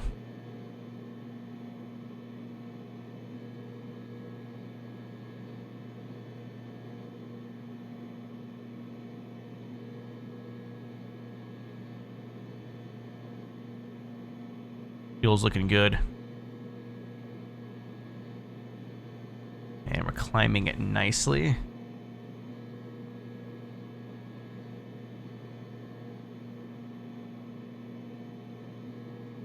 Houston out there in the distance. Hopefully the sim behaves itself the whole way through.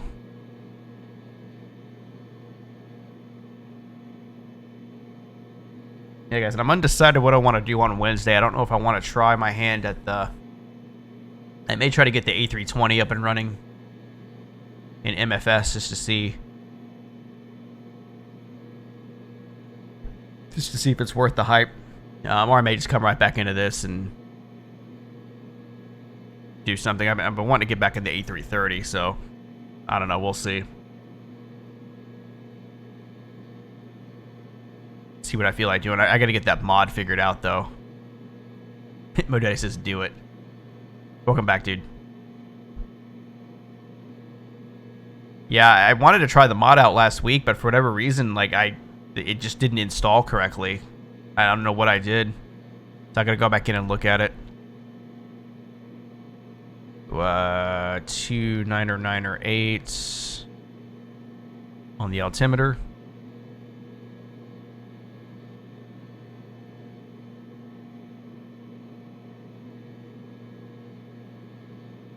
You've been here? Like in Houston, or like messing up your your installs? It seems pretty straightforward. I know I installed it the exact same time I did the first time. I don't know what was so different the second time, so I gotta mess with it.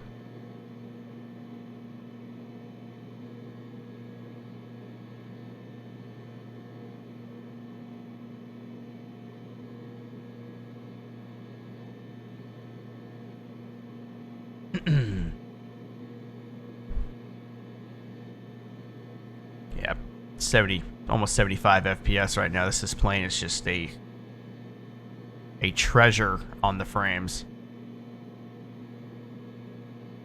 Almost 85 FPS looking up top there. And dude, the interior of this plane looks better than some of the others, man. So I don't know. Rotate does it well. So I'm really curious to see when they're going to get their MD-11 released that we've been talking about for 3+ years.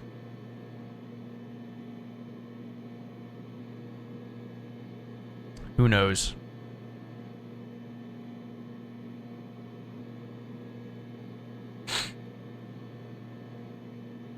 But man, if it performs like this, then we're in for a treat. I will say that. Yeah, like I said, guys, Texas is pretty boring. There's like no mountains. There's no mountains in Texas at all. Not in this part.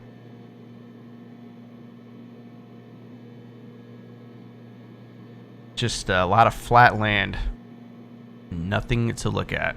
Nothing to see here. I want to get to some ATC coverage, though. I almost flew East Coast tonight because the whole eastern United States was lit up, so I may do like Boston, Philly, Raleigh, or Boston, Philly, maybe with like Norfolk or something. I don't know. I'll figure something out. I feel like my ATC speaking skills are going to deteriorate if I don't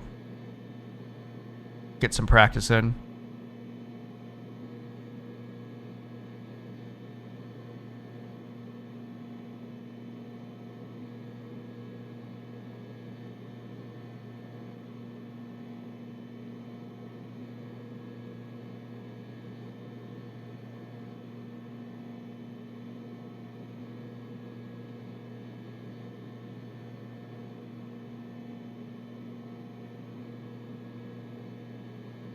So climbing through 23,000 feet. Did I cut the seatbelts already? I did not. Seatbelt signs can come off.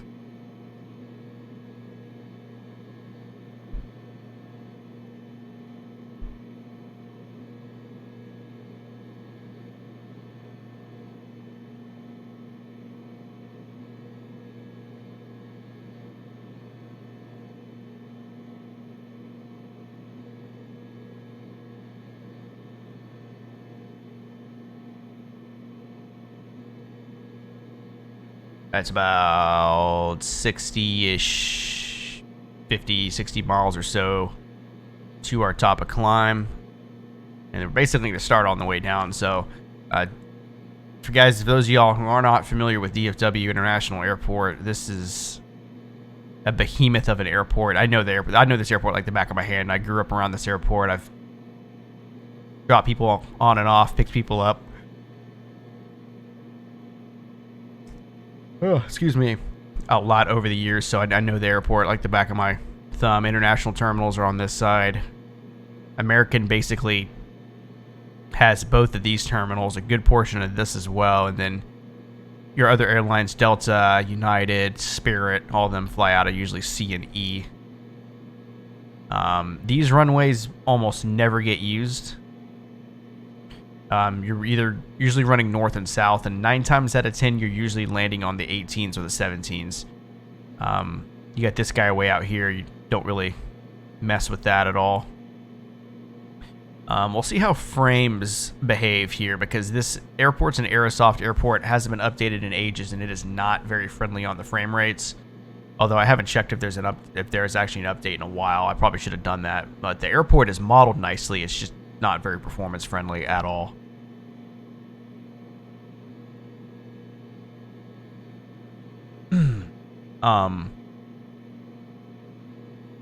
So yeah, like I said, almost always running south ops, unless, of course, the wind tells you otherwise. Which right now it is not. Current conditions 130 at 8, so we're planning for 17 center. You can see the runways are long as hell here. This is American Airlines main hub and headquarters, so a ton of American Airlines planes. Growing up, this plane, okay, it's really loud, I'm sorry. MD-80, man, that's all I saw overhead, man. I mean, it was just, the MD-80 was the backbone of the American Airlines fleet for the longest time. So, I'm very familiar with at least the look of this plane. And now it's mostly 737s and A320s, with the occasional 777 and Dreamliner flying overhead. But DFW is a busy, busy airport. It's absolutely insane. Like around 4 or 5 in the afternoon, dude. Just, I guess, during like normal rush hour, I guess, if you will. There's just arrival after arrival after arrival, man. Like, if you want to go plane watch, man, this is the airport to do it at. They've got an observation area on the south side, by Highway 114, right there off the south side of the airport, where you get a good look at the planes landing on 18 right.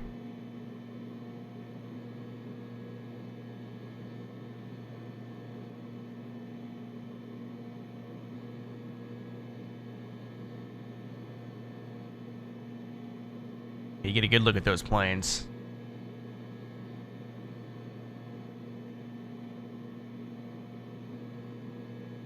So it's a great place for plane spotting.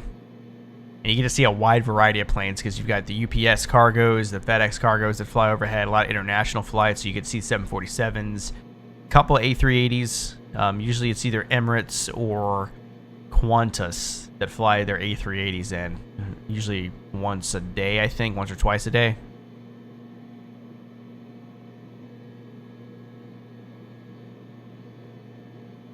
And I can't lie, man. Growing up outside of DFW airport's kind of what got me into aviation, man. You just see those planes flying above your head all day, every day, and it's hard, you know, being little and growing up, not being fascinated by it. So it's kind of where that was kind of the genesis of my aviation obsession, I guess.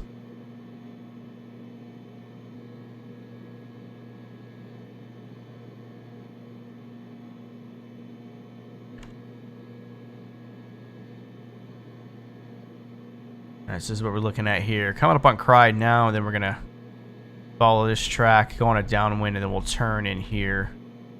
But for DFW, for our approach, we're looking for 17 center, just this right here.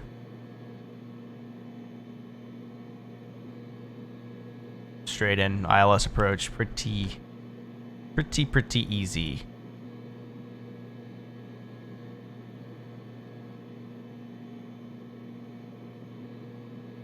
Once again, we're looking for 32,000 feet.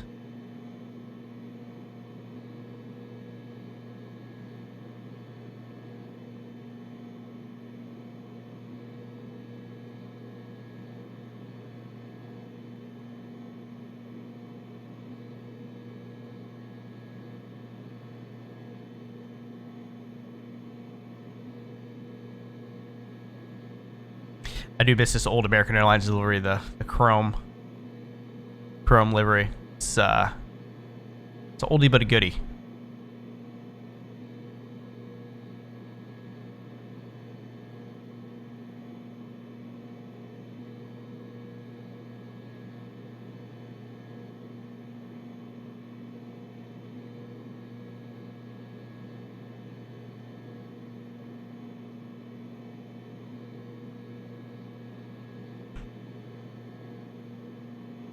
Good look at some of that Texas ortho. This is my very first ortho, I guess, section that I put in was East Texas.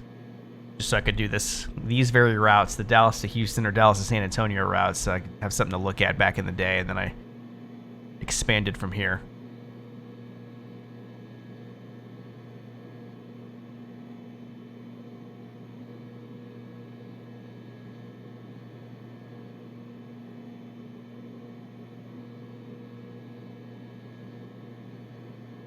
Passing 30,000 feet now.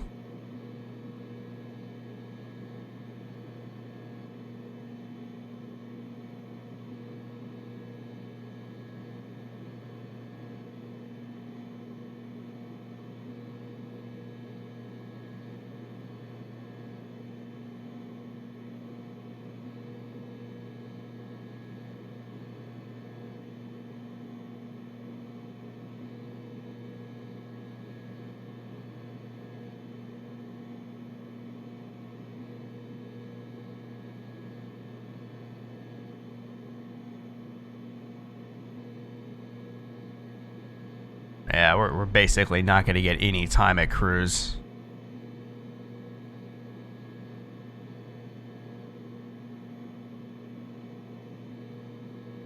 Very, very little time at cruise. Very close together there.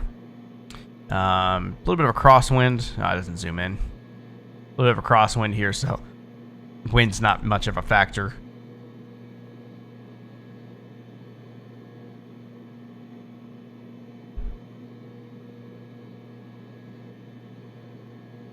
Oh, you've been here the whole time. Oh, I see what you're saying. Okay, streaming. Okay, gotcha, man. Gotcha. What are we streaming? You doing the warships, or you flying tonight?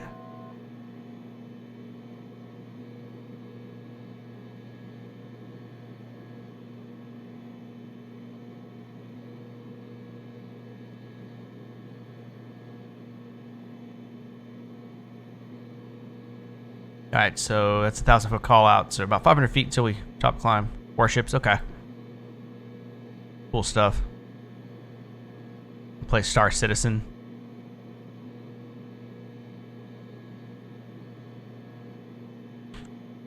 Yeah, I'm not too familiar with that game. Looking forward to Cyberpunk, honestly. The new Call of Duty, there's few types of games that I play outside of this. I play a little bit of Call of Duty when I feel like it. I've got to be I love shooting games. I'm pretty good at them, but I've got to be in a particular mood to play Call of Duty because like it's just like constant sweatiness. You really have to like bust your ass every single game to even stay competitive. 11,000.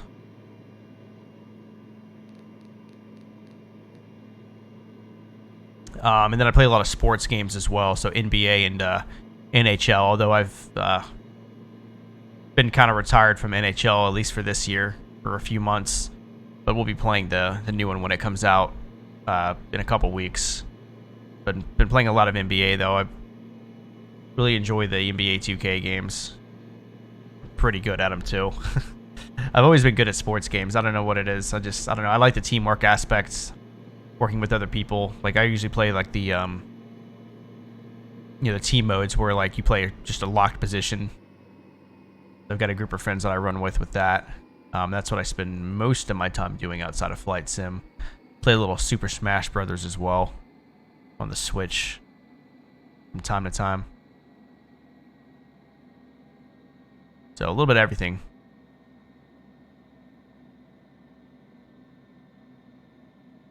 But I'm the type that I really don't like when it comes to like games like that. I don't really play stuff that I'm not good at. Like if I'm not winning consistently, then I usually don't have a good time playing. I'm pretty competitive, so I tend to not waste time doing something that I'm not at least above average at.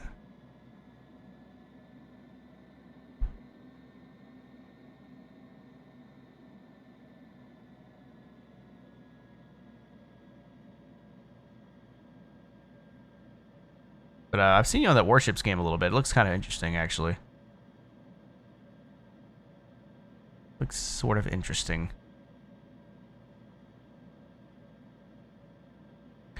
Alright, so we are idled off here. We're just kind of floating along here. Vertical speed about 2,600 feet a minute right now. We're looking for 11,000 feet on our arrival here. So this is... the hell? This is where we're at here. Make sure we're adhering to our restrictions. Which it looks like we are. Like I said, pretty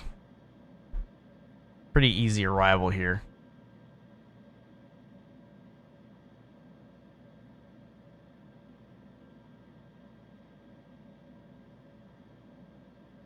So I live kind of around in this area, right around where this fix is right here. I live like right in this area. So all the planes making this turn right here, I get to see all this. Like if they're coming from on this star, I see these planes all day, every day. Because Love Field is out right here. So anything coming northeast, I see basically a lot of them here. Because this is Lake Louisville right here. I live just north of the lake. So all the arrivals coming from up north, all the eastern arrivals that are joining these southern arriving runways, I see them all. Usually. I probably missed the ones coming from the west. Those are probably the only ones I don't get to see, and they would probably land on the 18s anyway. I like planes. But you're in the right place, man. Yeah, so I'm pretty privileged to get to live where I do live and get to see all the planes throughout the day. Like I said, I'm in a great place for plane spotting.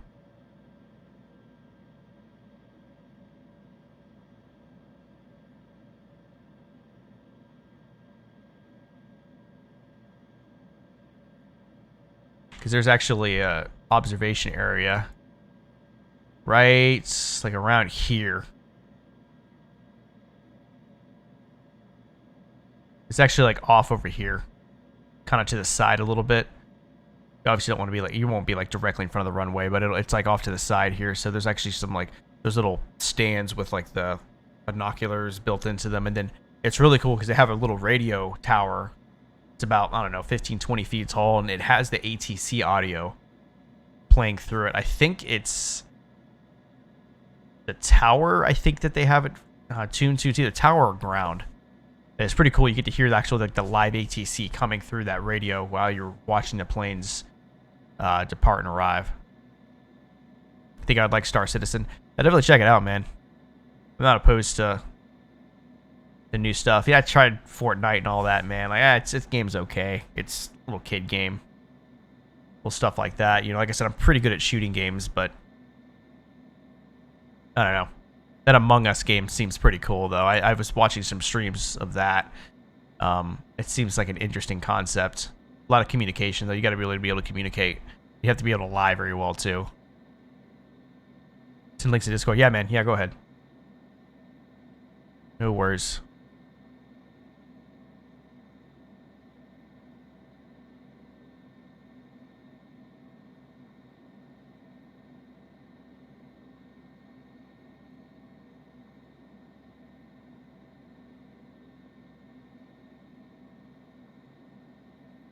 Among Us is fun. Have you gotten to play it? I haven't even played it. I've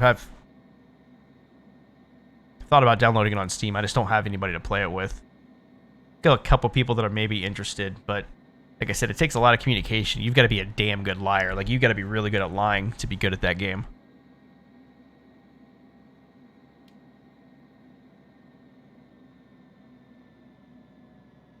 Passing 21,300 now. Weather in DFW still looks pretty good. Clear skies. 130 is the winds. Let's aim to 3004. We'll get that plugged in here momentarily. 10 miles of visibility. basically a cloudless sky. It says none reported on the clouds.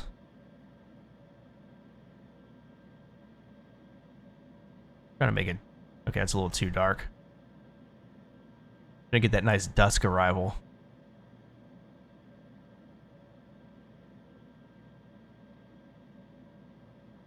Maybe too dark.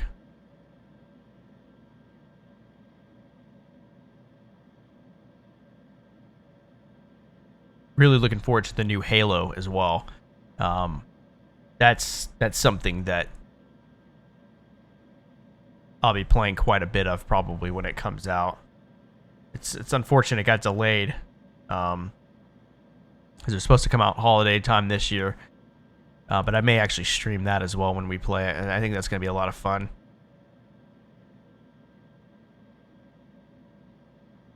I've always loved the Halo games.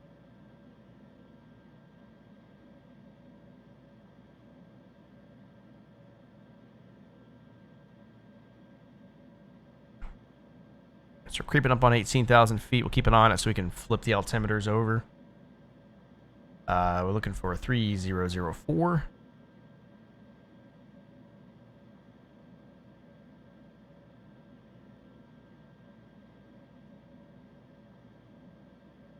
Alright, so 3004.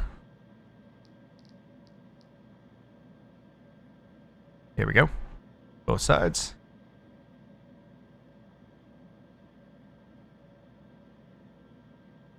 And that's where we're at here.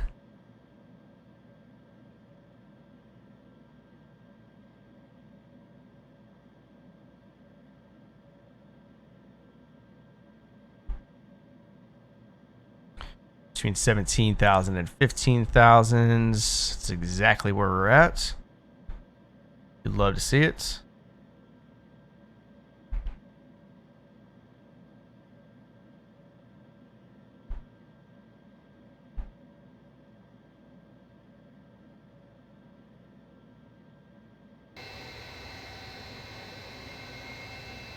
Just 82 FPS, no big deal. On high settings. Pretty much only this and the Tolus can really get you there consistently. This plane probably performs better than the Tolus, honestly. I'm a huge Tolus fanboy.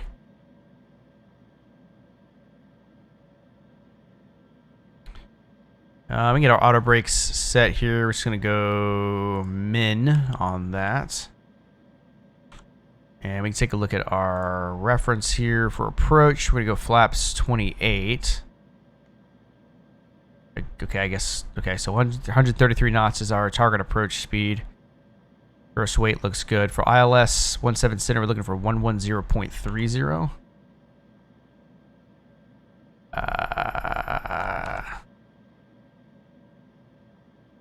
It's up here.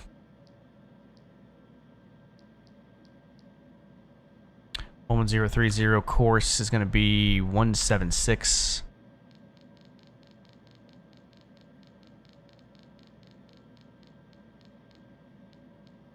76 on the course.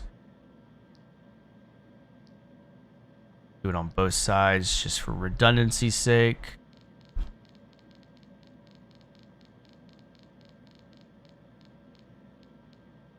Perfect.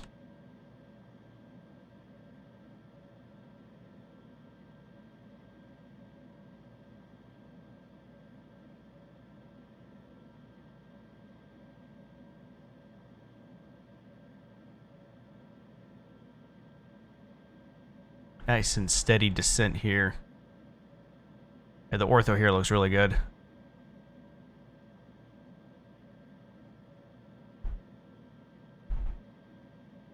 So there's downtown Dallas here. That's where we started off.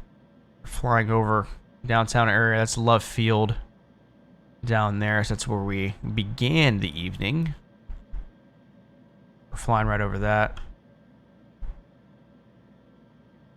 Kind of see some of these other runways out here. So this airport out here, you're looking at, that's Love out there. So Addison, I think that's Addison out there. Oh no, sorry, that's DFW. What am I thinking? That's DFW. Addison is out this way more. actually out over here. Yeah, I think that's it right there. Actually, literally, that is Addison right there.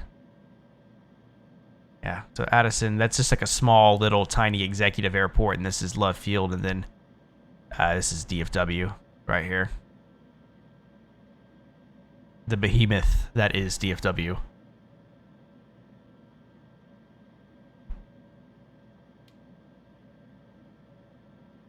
And then I live, so it's Lake Louisville out here, so I live kind of out here, kind of northern side of the lake.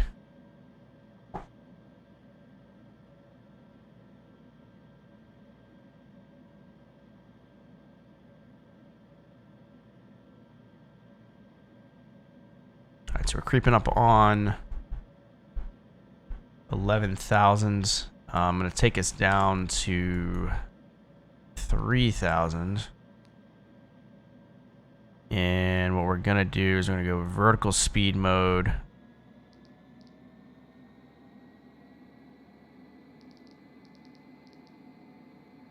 And we'll just do it that way. 1,800 should be pretty good. And I'm going to go ahead and get the lights turned on.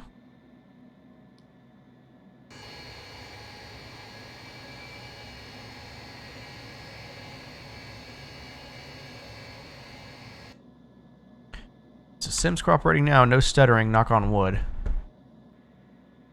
It stays that way throughout.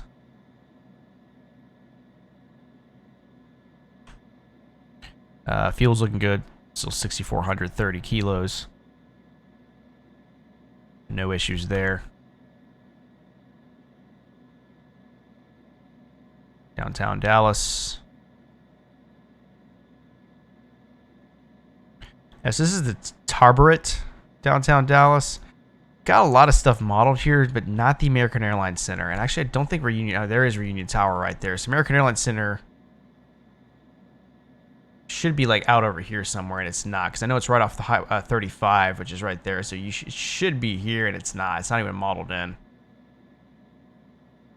Which is disappointing to say the least. And this is actually supposed to be a river. It's actually the Trinity River that runs through there, and this runs all the way through Fort Worth.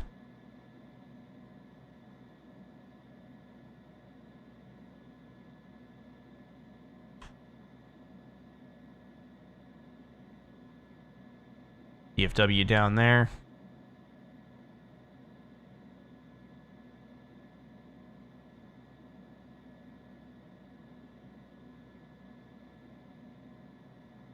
Looks good. Yeah, ortho helps for sure. The good look of Love Field down there.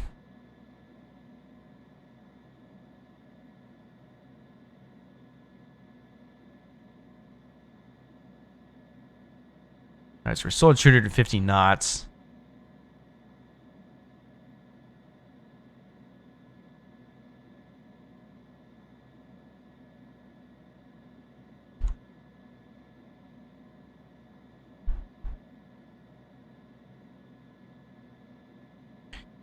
Pull up our approach chart here.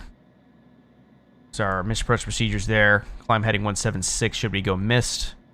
At or below 3,000, and the right turn 4,000 for the TTT VOR, which is Maverick. It's basically just above the airport. And basically we'll just flip around and do it again if we need to. Decision height's 200 feet. I don't see a spot for the Barrow. That's fine. Join me on these hops sometime. Yeah, I really should just put in Discord what I'm doing ahead of time. That way, if you guys ever wanted to join me, you're not learning about it like last second. But yeah, this is another reason why I like to keep the hops short. That way, you know, people do want to join, then more of an opportunity to do that. Slow this descent up just a little bit here. We need to... We're actually over speed. Slow this down a little bit.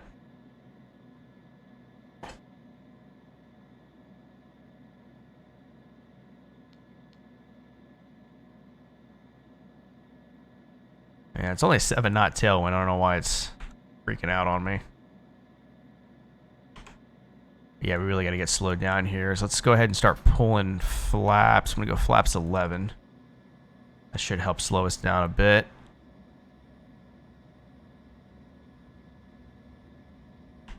And again, our target speed, we're looking for 133 knots for our final approach.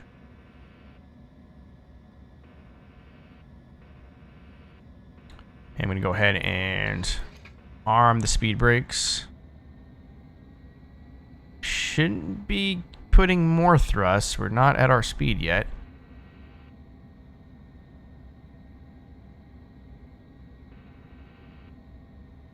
Looks like the damn wing's on fire.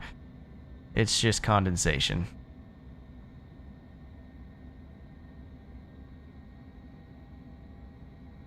I want to make this turn, but yeah, let's go ahead and do it. Let's go legs. I'm going to go direct to zing. Execute that.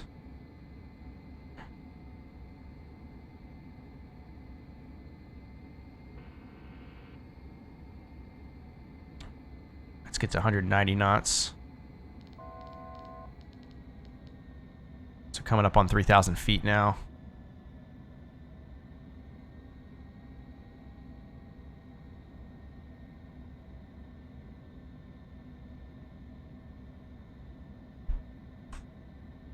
Flying directly over Lake Louisville right now.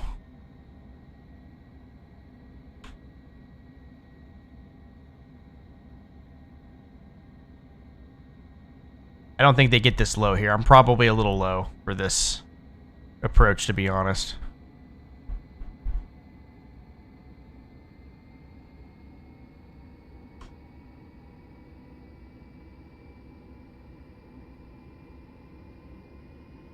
Alright, so I'm going to keep it at 190 knots. Now we're at flaps 11 currently. We've got our auto brakes arms. So I've got the runways ahead over there. So we're looking for that outer one right there. That's 17 center. Technically, it's the center one.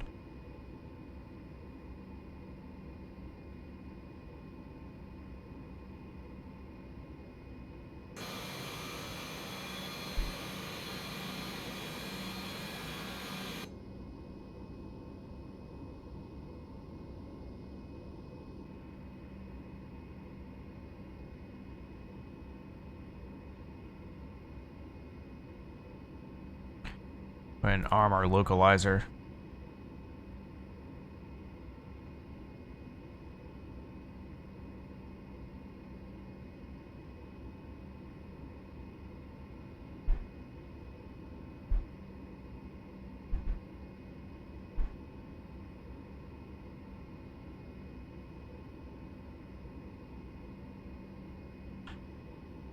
See the field out here.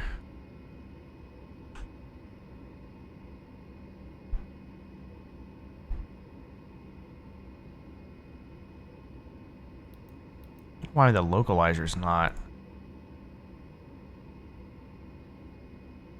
kicking in?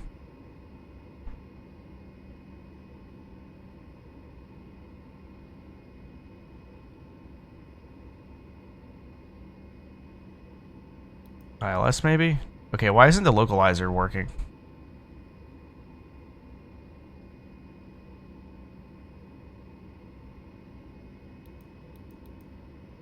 Alright, localizer's not working, guys. Okay, I may have to hand fly this in. I gotta get slowed down here. Let's go 133.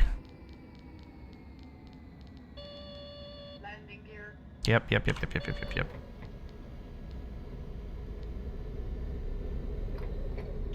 And we go straight to flaps 28. Nope. Yep. Yeah, we're high as hell. Nope. Actually, that goes back on autopilot. Alright, we're just gonna hand fly it in. For some reason, it's not letting me capture the localizer. I don't know why, so I gotta get this thing down now. I'm gonna turn the flight directors off because I don't trust them. I'm coming in a little high here, so I gotta get compensated.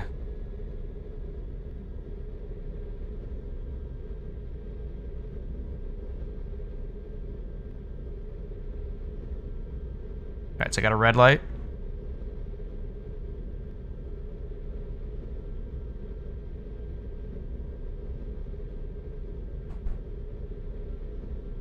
Alright, landing gear down.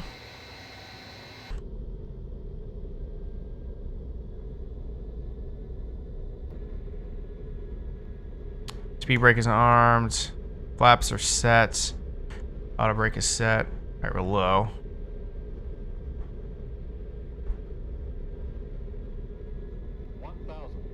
Alright, my throttles.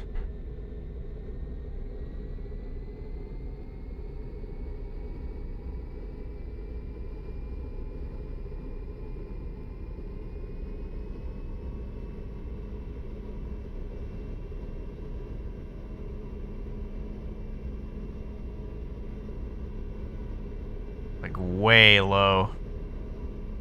Alright, I got a red light now. There we go. Now we're fast.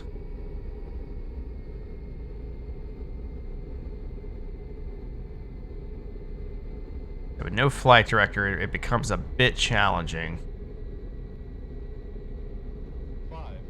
500 feet checked. 2 white, 2 red. 400. 300.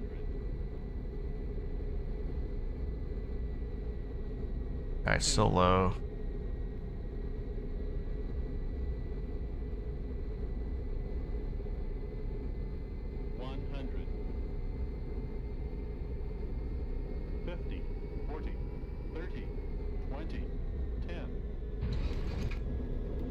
Yikes. My bad. I almost stalled. I almost stalled the damn plane.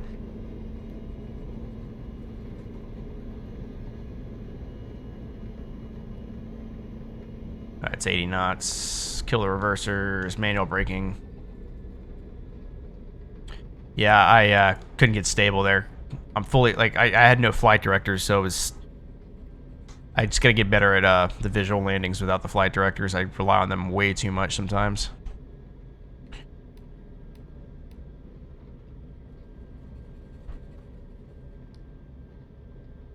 Alright guys, APU.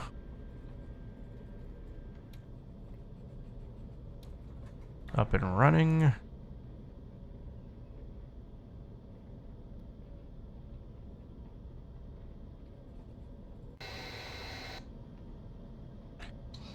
Bring that in, bring that in. Yeah, frames are taking a hit right now, but it looks like we're loading something though. It should stabilize here. I'll take anything above 30 FPS at this airport.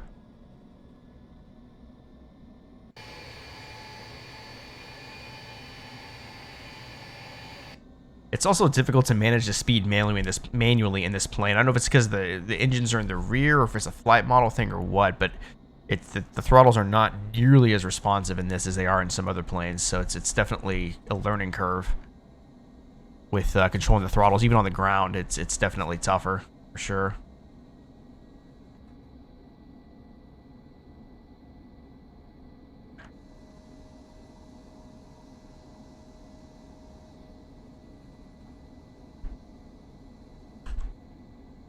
Alright, I'm just going to take one of these gates here straight ahead.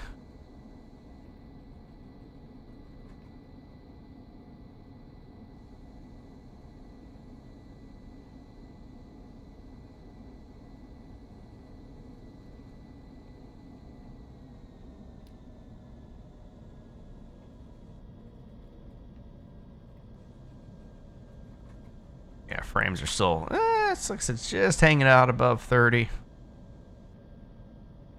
Gonna take this gate right here. Like I said, American Airlines gets all these gates here. I don't know where my static planes are at, but you know what? I may not have them turned on.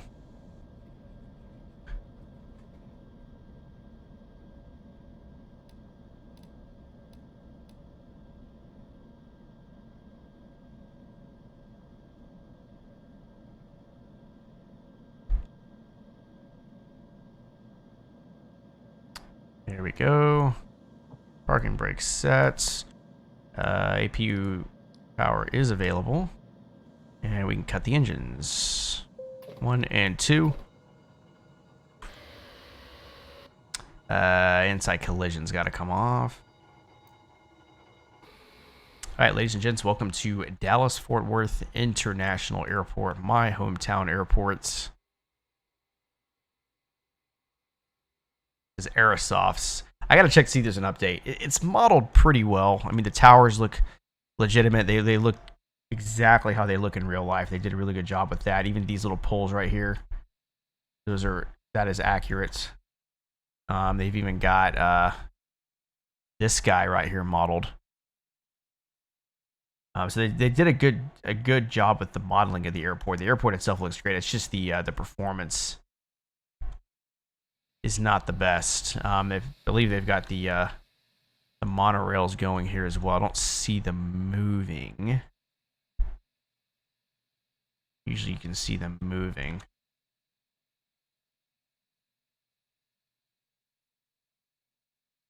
Yeah, there it is. Right here. Yeah, that's pretty accurate. They've even got it modeled correctly with how they look like in real life. International terminals over here with the big Hyatt. And then like your big planes are the ones that park like right here. So like when you're going on the service road right here, cutting through the airport, you get to drive right by them. So it's a pretty neat view there. We'll take a look at this landing. This is not a pretty landing, guys. Just had a really hard time controlling the speed on the way in here. I legit almost stalled. You can see like I'm just sinking. That I didn't want to firewall the throttles. Like, yeah, I'm almost stalling there. Like, I'm taking out lights. Like we took out lights there. I couldn't get it. I couldn't get it to the damn threshold, dude. Oh, that is so bad. I mean, we hit center line, right? Imagine being a passenger, dude. 100.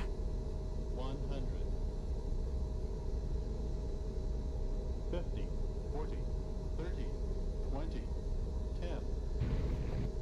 Oh my god. I mean, I've got the NTSB waiting for me. Basically. I don't know why the spoilers aren't deploying. Like, I could feel it, like, almost stalling on me. Like, it almost got away from me. 200. Like, right here, I'm like, shit, I'm sinking, and I don't know what to... Like, I could have just firewalled the throttles. I should have gone around, honestly. I know I say that a lot, but unless I'm just, like, I'm just not going to make it, I usually don't go around. 20, 10. Oh my god, dude.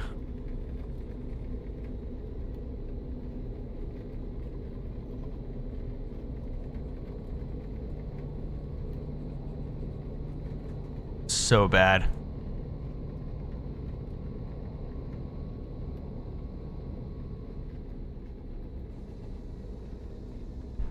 So bad. Terrible. I gotta work on that. We've got to work on that.